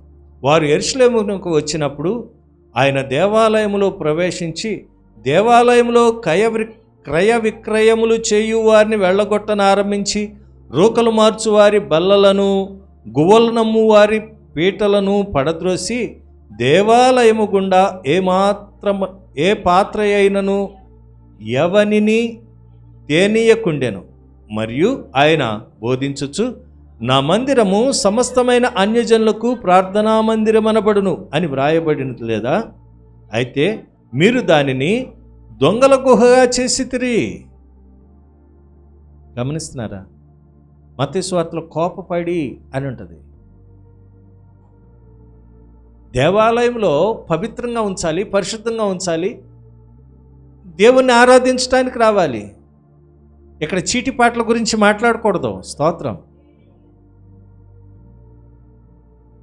వదినమ్మ పట్టుచీర భలేకొందో వదినమ్మ, ఎక్కడ కొన్నావు, ఈ మాటలు కాదు. భలే నగ, ఎక్కడ చేయించారు ఈ నగలో? ఆడవాళ్ళు ఇలాగా, మగోళ్ళు బ్రదరు మీరు భలే షూ వేసుకుని వచ్చారు బ్రదరు, ఎంత అయిందో, ఇలాంటి చెప్పులు ఎప్పటి నుంచో కొనాలనుకుంటున్నాను, ఎప్పుడు కొనలేకపోతున్నాను బ్రదరు. అబ్బా రిస్ట్ వాచ్ ఎక్కడ కొన్నారు బ్రదరు?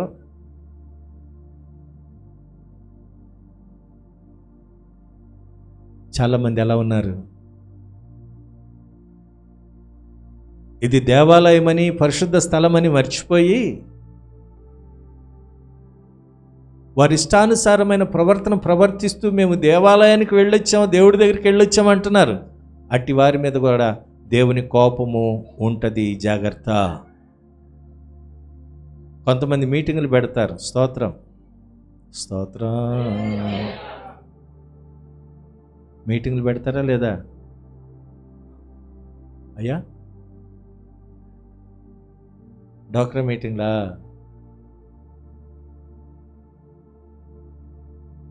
వద్దండి. దేవుని మందిరాన్ని పవిత్రంగానే ఉంచుదాం, పరిశుద్ధంగానే ఉంచుదాం.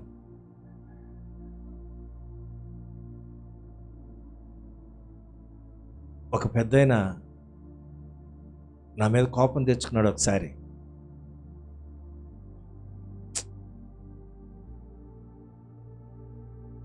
ప్రార్థన కూడిక బ్రహ్మాండంగా జరిగింది. 3 రోజులు ఆఖరి ఉపవాస ప్రార్థనలో భోజనాలు పెట్టాం. భోజనాలు అన్నీ అయిపోయినాయి, చాలా బ్రహ్మాండంగా జరిగింది. ప్రార్థన అంతా అయిపోయింది. ఇంకా పెద్దవాళ్ళందరూ వెళ్ళిపోతారనమాట. మనం పిలిచిన వాళ్ళు వెళ్ళిపోతున్నారు. అప్పుడు రేకింది గొడవ.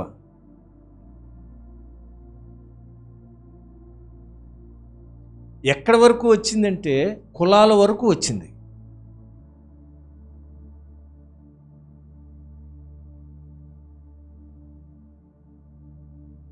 నేను పిలిచిన ఆయన ఇప్పటి వరకు కూడా నాతో మాట్లాడడం ఆ విషయంలో. నన్ను దేనికి పిలిచారు? దేవుడిని మహిమపరచడానికి, వాక్యం చెప్పడానికి. వాక్యం చెప్పాము, దేవుణ్ణి ఆనందించాము. కానీ మీ సంఘంలో ఏముంది? కులతత్వం ఉంది.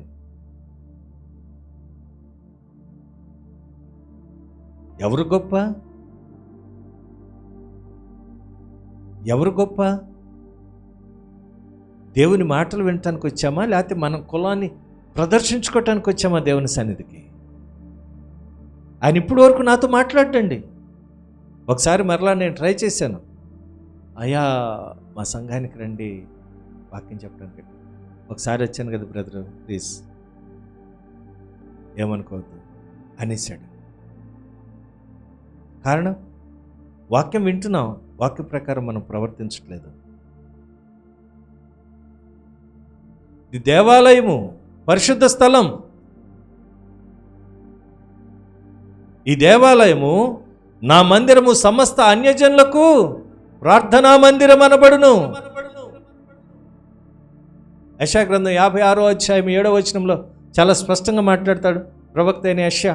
చూడండి ఒకసారి ఆ 2 మాటలు చదివి మనం ముగించుకుందాం.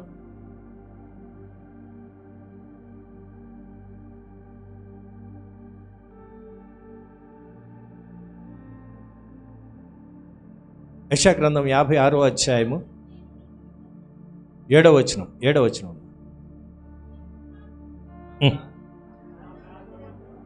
నువ్వు ఎక్కడ తీసావు చూడండి. యెషయా గ్రంథం 56:7.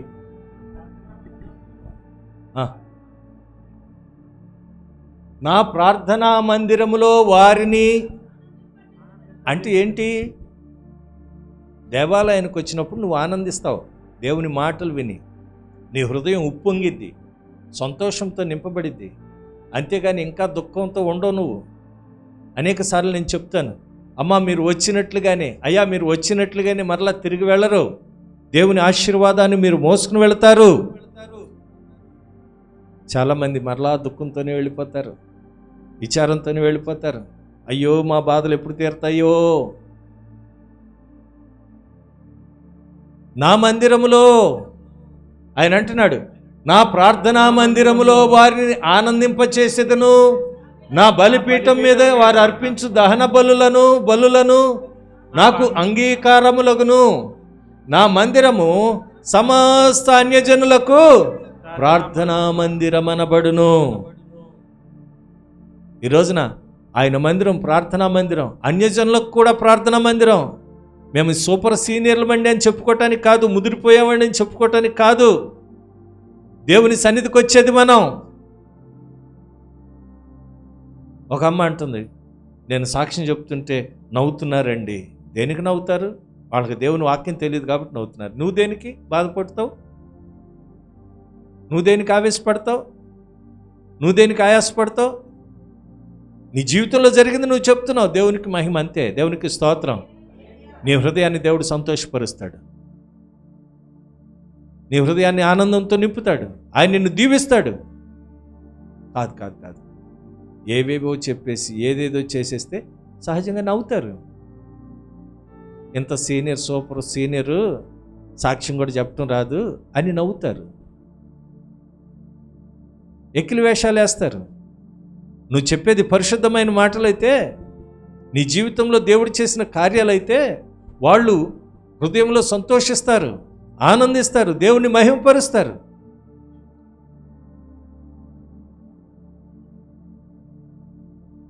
నా మందిరము సమస్త అన్యజనులకు ప్రార్థనా మందిరం అనబడును. నా మందిరము, నా ప్రార్థనా మందిరమునకు వచ్చే వాళ్ళని నేను సంతోషపరుస్తానని దేవుని వాక్యం చెప్తుంది.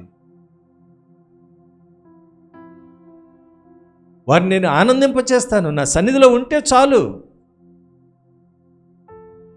ఎక్కడెక్కడో ఉంటున్నారు, ఏదేదో చేస్తున్నారు, ఇదే అనుకుంటున్నారు. కాదు ప్రియులారా, గమనించండి. ఈరోజున దేవుని మాటలు మీ హృదయంలోనికి వెళ్ళనివ్వండి. ఇర్మియా గ్రంథం, ఆయన మీ మీద కోపం దేనికి వస్తుందో తెలుసా? ఇర్మియా గ్రంథం 11వ అధ్యాయంలో మనం ఒకసారి చదువుదాం. నేను కూడా ఆ మాటలు తీస్తాను. 10వ వచనం నుండి 9వ వచనం నుండి చదువుదాం.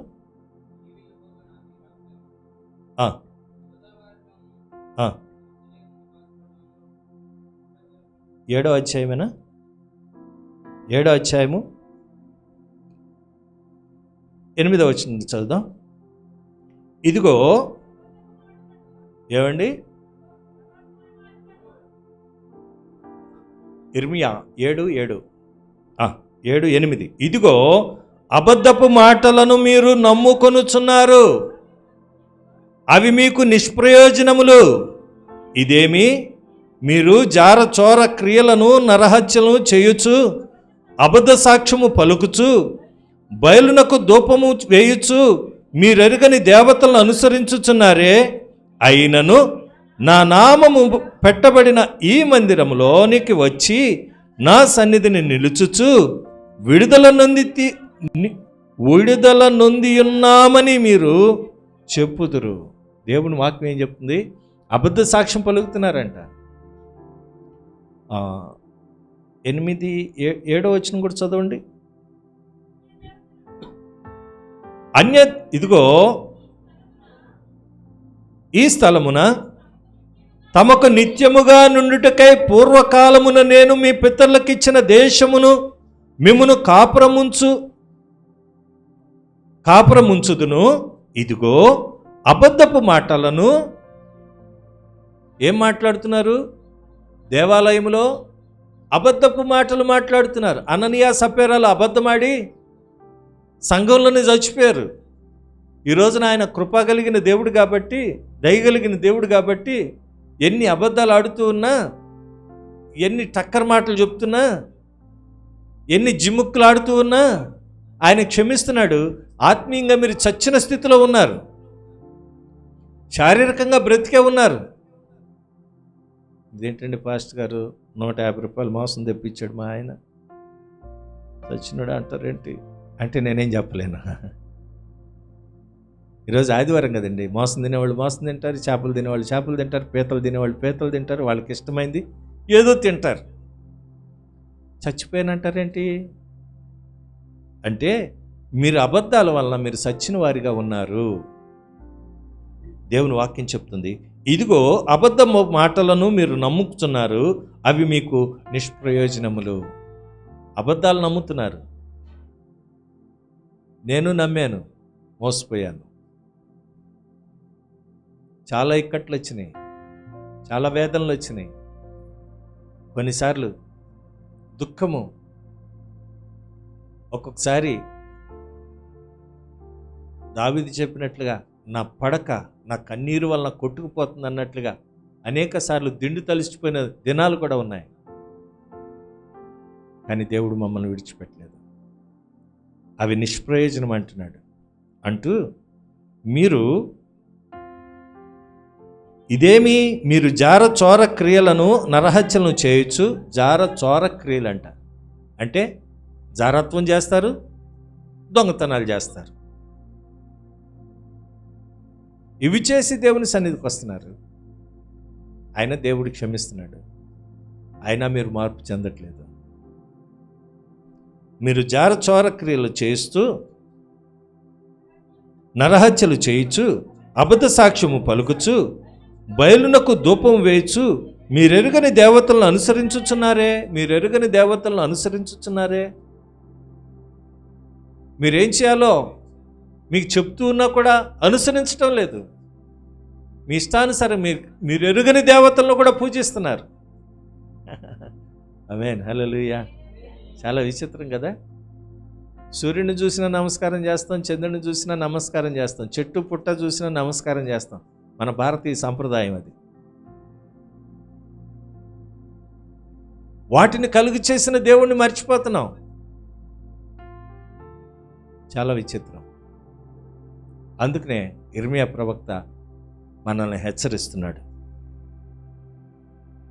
అయినను నా నామము పెట్టబడిన ఈ మందిరములోనికి వచ్చి నా సన్నిధిని నిలుచుచు విడుదల నంది ఉన్నామని మీరు చెప్పుదురు. ఈ హేయ క్రియలన్నీ జరిగించుటకేనా మీరు విడుదల నందితిరి? జార చోర క్రియలు జరిగించటానికా విడుదల నంది అని చెప్తున్నావు? నరహత్యలు చేయటానికా విడుదల నందామని చెప్తున్నావు? నరహత్యలు అంటే పెద్ద బోకు తీసుకుని కత్తి తీసుకుని పొడవటం కాదండి. మీ నోటి మాట వలన రక్తం రాకుండా చంపేస్తారు చాలామంది. రక్తం రాదు బయటికి, మన మాట చాలు, వాళ్ళు చచ్చిపోయినట్టే. నోటి మాట వలన కలుగు నొప్పి నుండి మనల్ని దేవుడు కాపాడును గాక. మనల్ని కాపాడుతాడు. ఏ విషయంలో దేవుడు మనల మీద కోపంగా ఉంటున్నాడు? అయినను 11వ వచనం, నాదని చాటబడిన ఈ మందిరము మీ దృష్టికి దొంగల గుహ అయినదా? ఆలోచించు. ఇది ప్రార్థనా మందిరం కదా, దేవాలయం కదా, ఇది పరిశుద్ధంగా ఉండాలి కదా. ఈ స్థలాన్ని మీరేం చేస్తున్నారు? దొంగల గుహగా చేస్తున్నారు, వ్యాపార స్థలంగా చేస్తున్నారు. ఇక్కడికి వచ్చి ఆ ఫ్లాట్ బాగుందంట బాబాయ్, తీసుకుంటావా? మీరు సెంట్రల్ గవర్నమెంట్ ఎంప్లాయీస్ కదా, మీకు లోన్ వచ్చిందిలే, ఫలానా చోట మంచి సైట్ ఉంది, భవిష్యత్తులో అబ్బా అది ఎక్కడికి వచ్చి ఏం మాట్లాడుతున్నారు? మీకు ఇళ్ళు లేవా? మీరు మాట్లాడుకోవటానికి స్థలాలు లేవా? దేవాలయానికి వచ్చినప్పుడేనా ఈ మాటలు? సంగమా, ఆలోచించండి, ఎక్కడ ఏం మాట్లాడుతున్నారు? నా ప్రార్థనా మందిరంను దొంగల గుహ చేస్తారా? ఆయన కోపం రాదా? ఈరోజు ఏ విషయంలో ఆయన కోపం ఆయన మీ మీద, మన మీద కోపం తెచ్చుకుంటున్నాడో ఆలోచించండి. 4 విషయాలు చెప్పాను. మొదటిది, వారి హృదయ కాఠిన్యమును బట్టి ఆయన కోపపడి చిన్నపిల్లలను ఆయన ఎద్దకు రానీయక ఆటంకపరుచుచున్న వారి మీద కోపపడి దేవాలయంలో దేవాలయమును వాళ్ళు ఏం చేస్తున్నారు? దొంగల గుహగా చేసినందుకు ఆయన కోపపడి. 4వది ముగిస్తాను. ఆమేన్, ఆమేన్, హల్లెలూయా. కృపా సత్య సంపూర్ణుడా, సర్వలోకానికే చక్రవర్తివి నీవే యేసయ్యా. సర్వలోకానికే చక్రవర్తివి నీవే యేసయ్యా. నా సన్మానానికే మహనీయుడవు నీవేనయ్యా. మహనీయుడవు నీవేనయ్యా, మహనీయుడవు నీవేనయ్యా, మహనీయుడవు నీవేనయ్యా.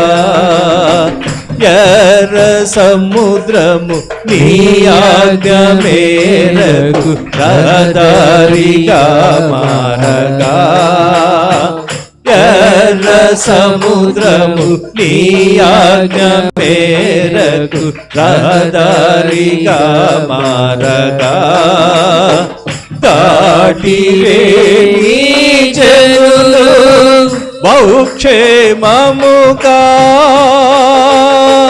దాటిరే నీ జనులు బహుక్షేమముగా, ఆ జలములలోనే శత్రు సైన్యము మునిగిపోయేనే, ఆ జలముల శత్రు సైన్యము మునిగిపోయేనే. కృపా సత్య స్వరాలు ఎత్తుదాం, స్వరాలు కలుపుదాం. సర్వలోకానికే చక్రవర్తివి నీవే యేసయ్యా, సర్వలోకానికే చక్రవర్తివి నీవే యేసయ్యా. నా సన్మానానికే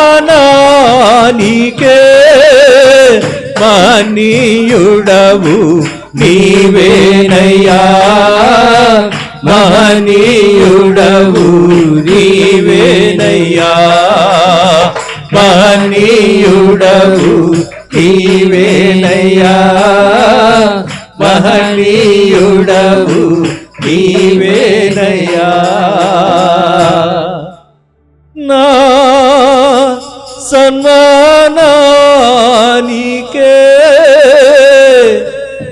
మహనీయుడవు నీవేనయ్యా, మహనీయుడవు నీవేనయ్యా. దేవునికి స్తోత్రం, హల్లెలూయా. నాలుగవది ఆయన చెప్పినా నమ్మకపోతే ఆయన కోపం వచ్చింది. యేసు ప్రభు దగ్గరికి ఒక కుష్టి వ్యాధి కలిగిన వాళ్ళు వచ్చారు.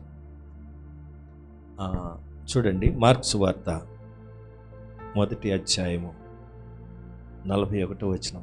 అందరూ తీయగలిగితే మంచిది. వినుట వలన విశ్వాసం కలుగును. పాస్టర్ గారు, మేము బైబిల్ తెచ్చుకోలేదంటే దేవునికి స్తోత్రం.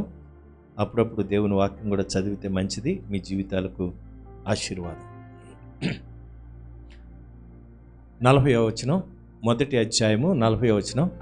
ఒక కుష్టి రోగి ఆయన యొద్దకు వచ్చి ఆయన ఎదుట మోకాళ్ళుని, నీకిష్టమైతే నన్ను శుద్ధినిగా చేయమని ఆయనతో చెప్పి ఆయనను వేడుకొనగా, ఆయన ఏమంటున్నాడు? ఆయన వాని మీద కనికరపడి చెయ్యి చాపి వానిని ముట్టి, నాకిష్టమే, చాలు. ఇక్కడ కోపం ఎక్కడ కనబడుతుంది పాస్టర్ గారు, మీరు భలేవాళ్ళే అంటే? ఒక రకమైన వేదన.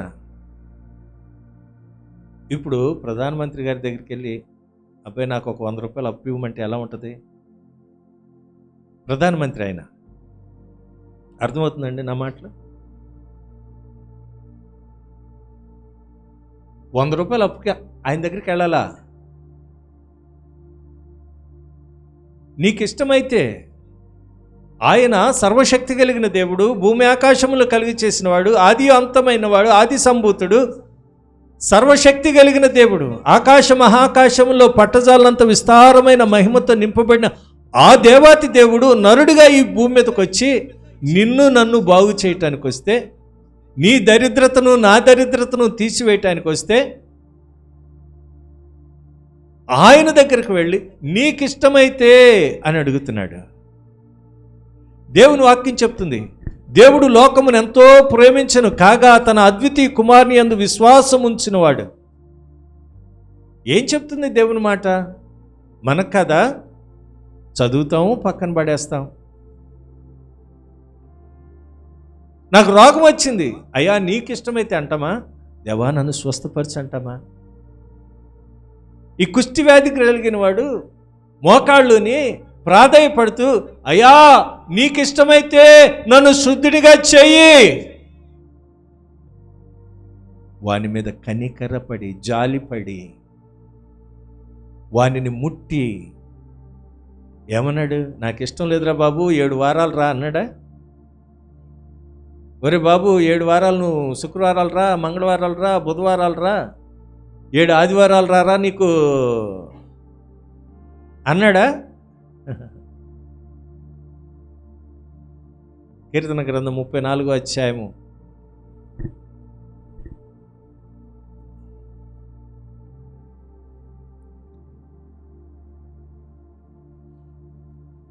18వ వచనం. 34:18. ఏమండి? విరిగి నలిగిన హృదయము గలవానికి యెహోవా ఆసన్నుడు, సమీపముగా ఉంటాడు. దేవుని వాక్యం మీకు అర్థమవుతుందా? మన హృదయాలు విరిగిన హృదయము గలవారికి యెహోవా ఆసన్నుడు, నలిగిన మనస్సు గలవారిని ఆయన రక్షించును.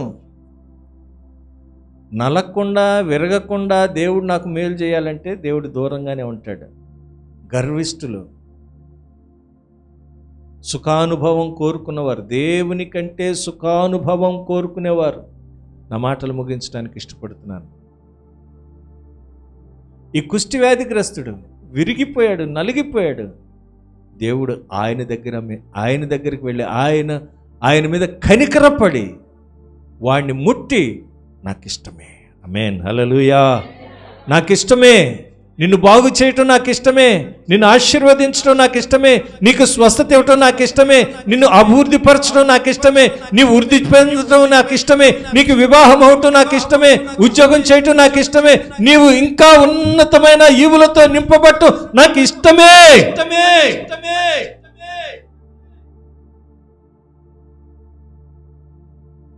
ఆయన ఇష్టమైన క్రియలు చేస్తే, విరిగి నలిగిన మనస్సు, నీవు విరిగిన హృదయము కలిగితే ఆయన నీకు సమీపముగా ఉంటాడు. నలిగిన మనసు నీకుంటే ఆయన నీకు ఆసన్నుడై ఉంటాడు. దేవుని వాక్యం అండి, నా మాటలు కాదు. ఈరోజు అవి లేకుండా ఏదేదో చేస్తూ ఉంటారు. ఆయన సన్నిధిలో వణకరు, ఆయన సన్నిధిలో భయం ఉండదు, భక్తి ఉండదు.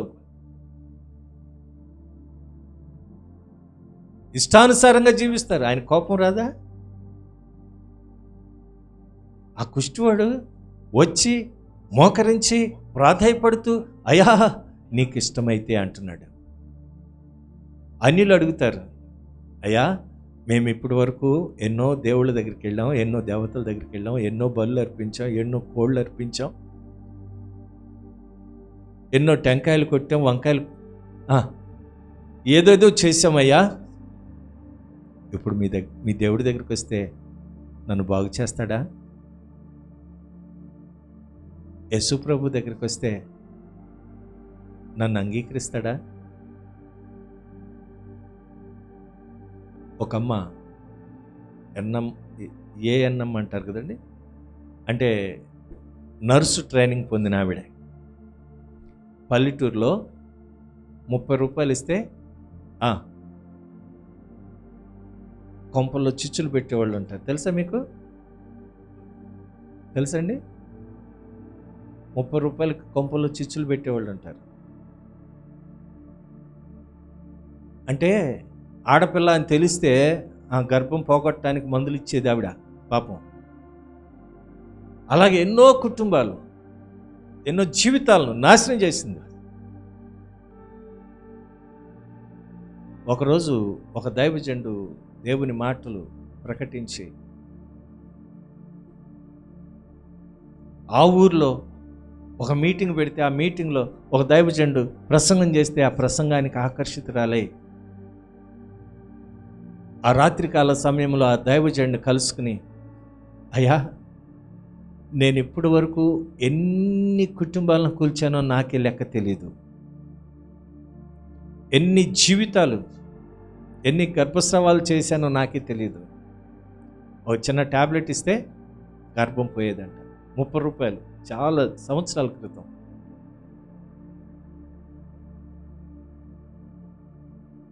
నాకు వారసుడు కావాలి అని మొండి పట్టు పడుతుంటారు చాలామంది.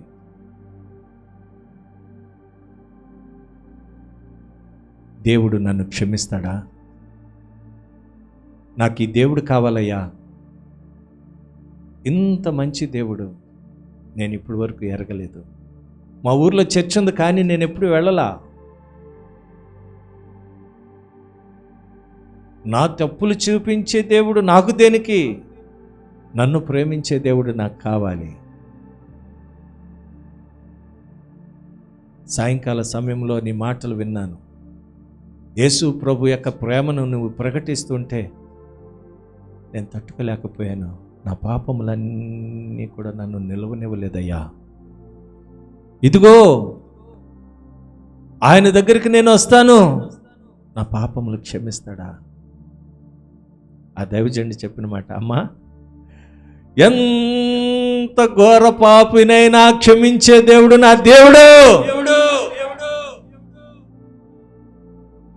నిర్భయముగా ఆయన సేవించు, మందిరానికి రా. నీవు సరిచేయబడాలనే దేవుని మందిరంలో ఆ మాటలు మాట్లాడతారు కానీ నిన్ను బాధించాలని కాదమ్మా.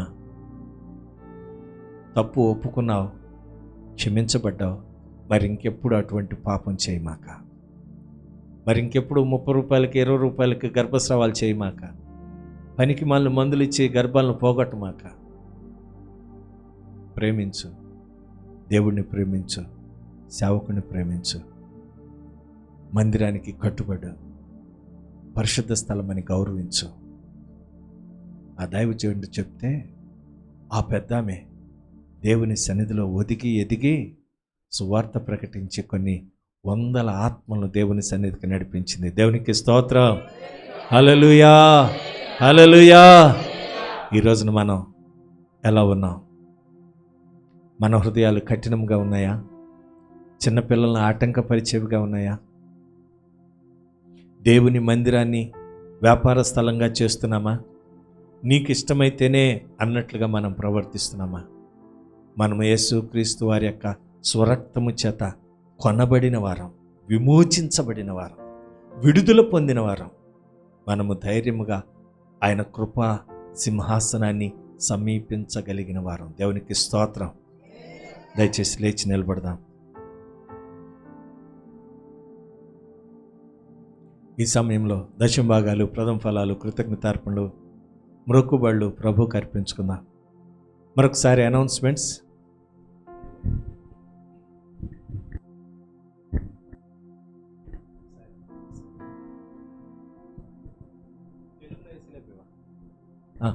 Okay, right. గమనించండి, స్లైడ్ వేయబడింది.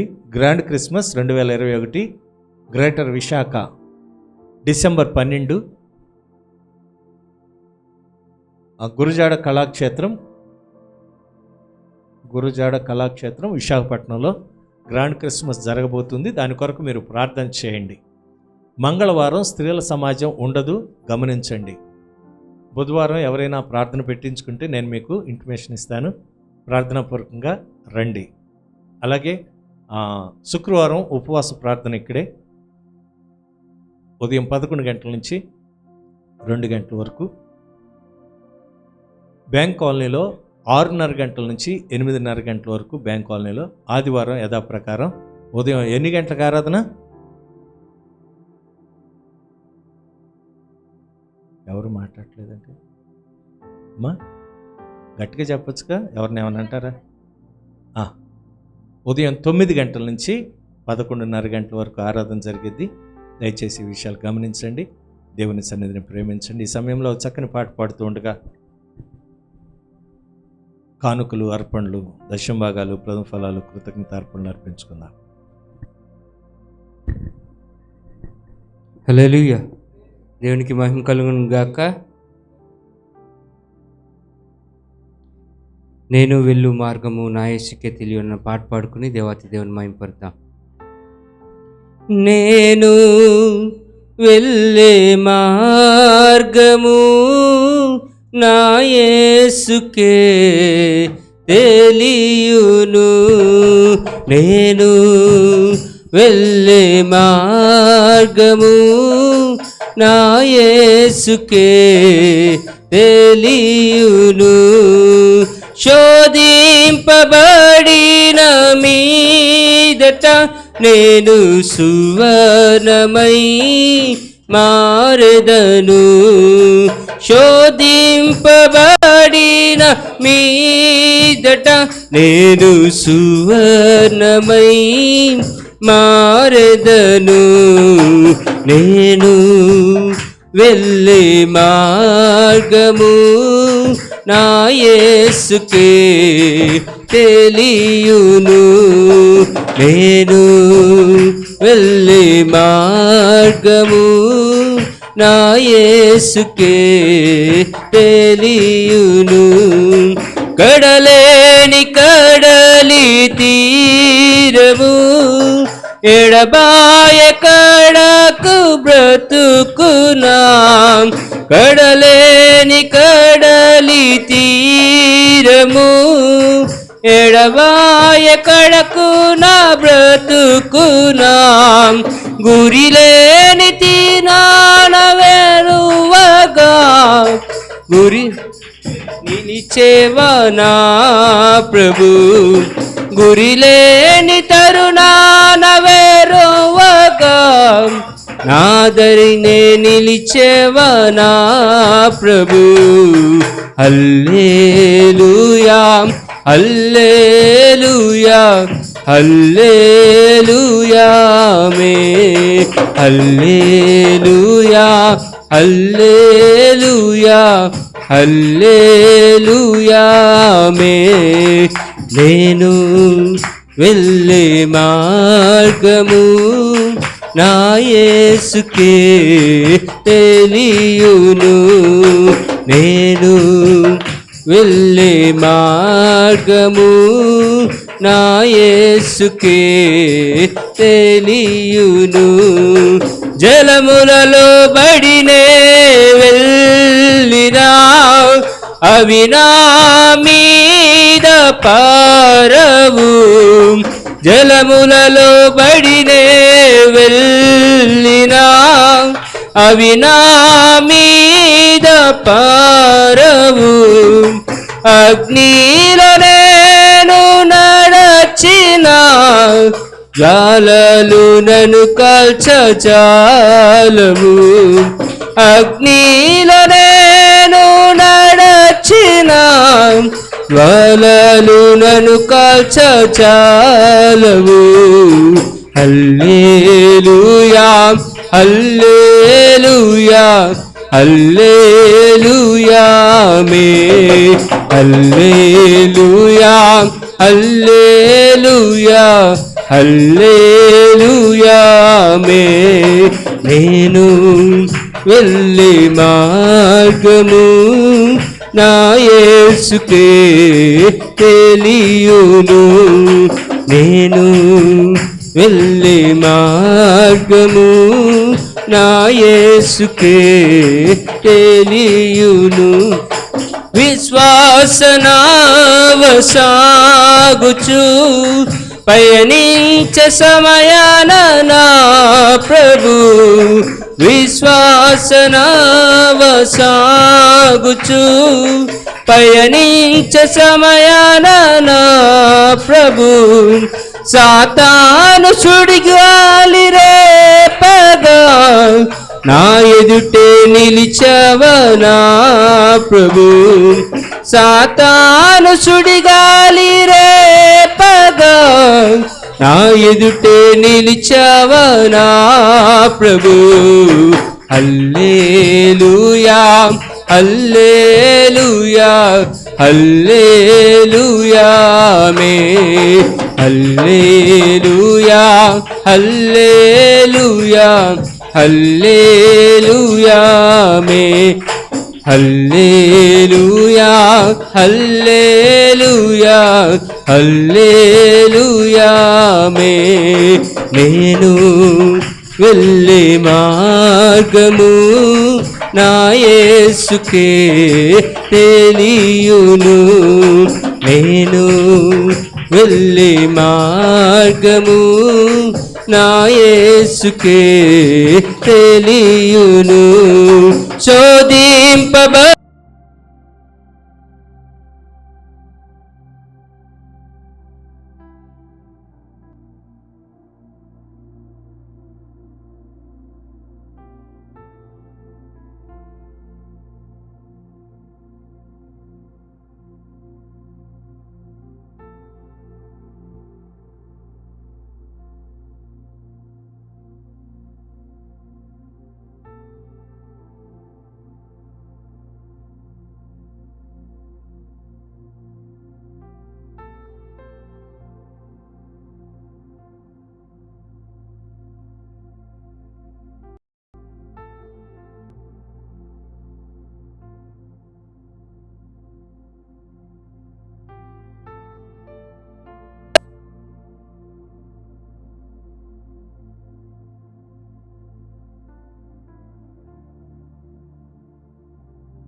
ప్రార్థన తల ఉంచుదాం. చిన్నారావు గారు, మీ ఆరోగ్యం ఎలా ఉంది ఇప్పుడు? పర్వాలేదా? మా అమ్మాయికి లక్ష్మి సిస్టర్ లక్ష్మీనా? ఓకే, ఎలా ఉందమ్మా? పర్వాలేదా? Okay, right. మేమైతే ప్రార్థన చేస్తున్నాం, ధైర్యంగా ఉండండి. ఓకే, ప్రార్థన. సకల ఆశీర్వాదములకు కారణభూతుడైన మా తండ్రి, నీకు వందనాలు, స్తోత్రాలు. మరొకసారి నీ కుమారుడైన క్రీస్తు నామములో నీ కృపా సింహాసనాన్ని సమీపిస్తున్నాం. మేము ఎన్నోసార్లు నీకు ఆయాసాన్ని కలిగి చేసే మేము నాయన, దయతో క్షమించండి. మరొకసారి నీకు మా ఆలోచన చొప్పున మేము ప్రవర్తిస్తూ జార చోర క్రియలు చేస్తూ నరహత్యలు చేస్తూ దేవుని మందిరంలోనికి వచ్చి మేము గొప్పవారమని చెప్పుకుంటూ, అయ్యా నీకు ఆయాసాన్ని కలుగ చేసామేమో, నీ దేవాలయమును మేము అపవిత్రపరిచామేమో, దయతో క్షమించండి. అనేక మార్లు మా కఠినమైన హృదయము చూసి కోపము తెచ్చుకున్నావు నాయన, అయినా మమ్మల్ని క్షమిస్తూనే ఉన్నావు. ఆనాడు పరిసయ్యులు శాస్త్రుల యొక్క కఠిన హృదయాన్ని చూసి బాధపడిన దేవుడవు, కోపగించుకున్న దేవుడవు. ఈ రోజున సంఘంలో మాకు అన్నీ తెలుసు, మేమే అనే అనుభవంలో ఉన్న వారిని కూడా నీవు చూచినప్పుడు దుఃఖపడుతున్నావేమో. వారి హృదయ కాఠిన్యమును బట్టి దుఃఖపడుతూ కోపం తెచ్చుకుంటున్నామేమో, దయతో క్షమించండి. నీ కోపము నిమిషమాత్రము, నీ దయ ఆయుష్కాలమని చదువుకున్నాము నాయన.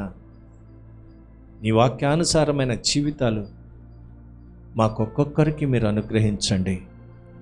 మా బిడ్డలను దేవుని మందిరానికి పంపించలేని స్థితిలో ఉంటున్నామేమో, దయతో క్షమించండి. చిన్న బిడ్డలను నా ఎదుకు రానీడి, ఇటువంటి వారిదే పరలోక రాజ్యం అని చెప్పిన దేవుడవు నాయనా. నీ ఎద్దకు వచ్చినప్పుడు నీవు ఎత్తుకుని వారిని ఆశీర్వదించే దేవుడవు నాయనా. మా బిడ్డలు ఈ రోజున ఆత్మీయంగా పతనమైపోతున్నారు, లోకంలో కలిసిపోతున్నారంటే అందుకు కారణం పెద్దవాళ్ళమైన మేమేనేమో. మమ్మల్ని పరిశీలన చేసుకుంటానికి ఈరోజు మీరు ఇచ్చిన వాక్కును బట్టి మిమ్మల్ని స్తుతిస్తున్నాము తండ్రి. దేవాలయాన్ని వ్యాపార స్థలముగా చేస్తున్నామేమో, దొంగల గుహగా చేస్తున్నామేమో, దయతో క్షమించండి. ఈ స్థలాల్లో అయా మాటలాడకూడని మాటలు మాట్లాడుతూ, చెయ్యకూడని పనులు చేస్తూ నీకు ఆయాసాన్ని కలిగి చేశామేమో, దయతో క్షమించండి. మా సంఘాన్ని క్షమించండి నాయన. మరొకసారి నీవు సర్వశక్తి కలిగిన దేవుడు అని గుర్తించి చిన్న చిన్న విషయాల్లో కూడా మేము మిమ్మల్ని పరీక్షిస్తున్నామేమో, శోధిస్తున్నావేమో, క్షమించండి నాయన. ఈ రోజున వాక్యంతో మీరు చాలా స్పష్టంగా మాట్లాడుతున్నారు. విరిగిన హృదయమునకు నీవు ఆసన్నుడవని, నలిగిన హృదయమును నీవు చేరదీసే దేవుడు అని నీ లేఖనాల ద్వారా స్పష్టంగా మాట్లాడిన దేవుడవు, నీకు స్తోత్రం. మరొకసారి నీ సన్నిధిలో మా సంఘమంతటిని ఎత్తిపడుచున్నాము నాయన. ఇలాంటి అవలక్షణాలుంటే దయతో క్షమించండి. నీ మార్గాన్ని వెంబడించే అనుభవాన్ని ప్రతి ఒక్కరికి దయచేయమని మరొకసారి మమ్మల్ని మేము నీ బలమైన చేతులకు అప్పగించుకుంటాం.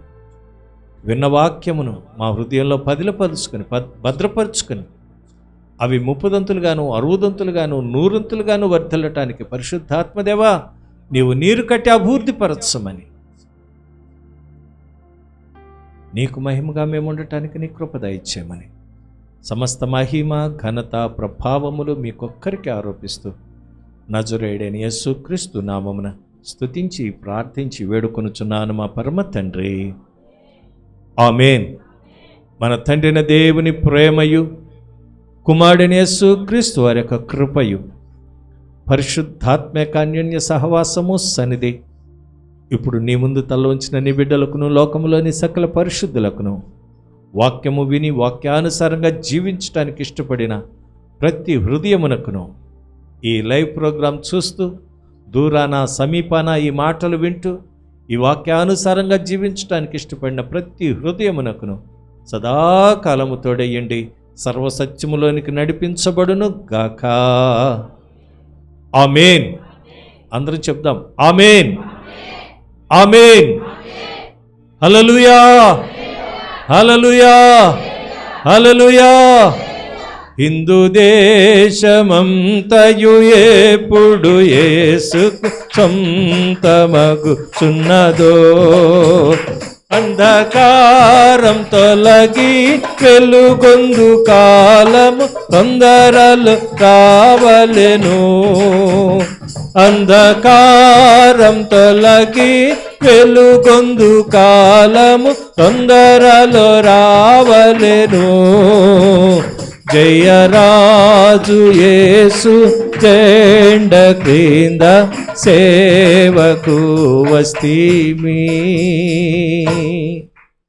బోలో క్రీస్తు మహారాజుకి, రాజుల రాజుకి, ప్రభువుల ప్రభువుకి, త్వరలో రానున్న నజరేయుడైన యేసుకి, బోలో క్రీస్తు మహారాజుకి.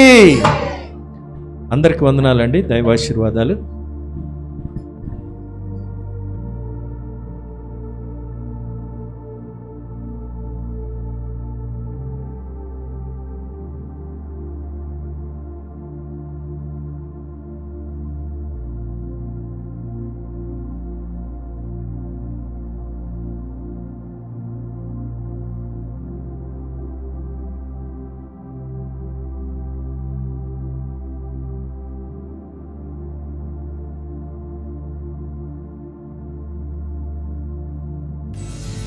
Hey there! Is today your first time here? Or maybe your first time in a while? If so, maybe you're wondering exactly who we are and what this church is all about. Well, we'd like you to know that we're a group of ordinary people who are on an amazing journey together, following Christ. Our guide is the Bible because it's the divinely inspired Word of God, and it will never take us in the wrong direction. Along the way, we hope you'll see that we are welcoming and spiritually passionate, and that getting to know you is a big deal to us. We know that the road is rough sometimes, but we'll work really hard to bring you practical and relevant messages to equip and encourage you through life's ups and downs. We want you to know that we care about this community, and we believe that it's our job to make it a better place. So, no matter who you are or where you've been, we're glad you're here with us today, and we hope that you'll join us on our journey, following Christ and living out His plan for us. So, welcome to church.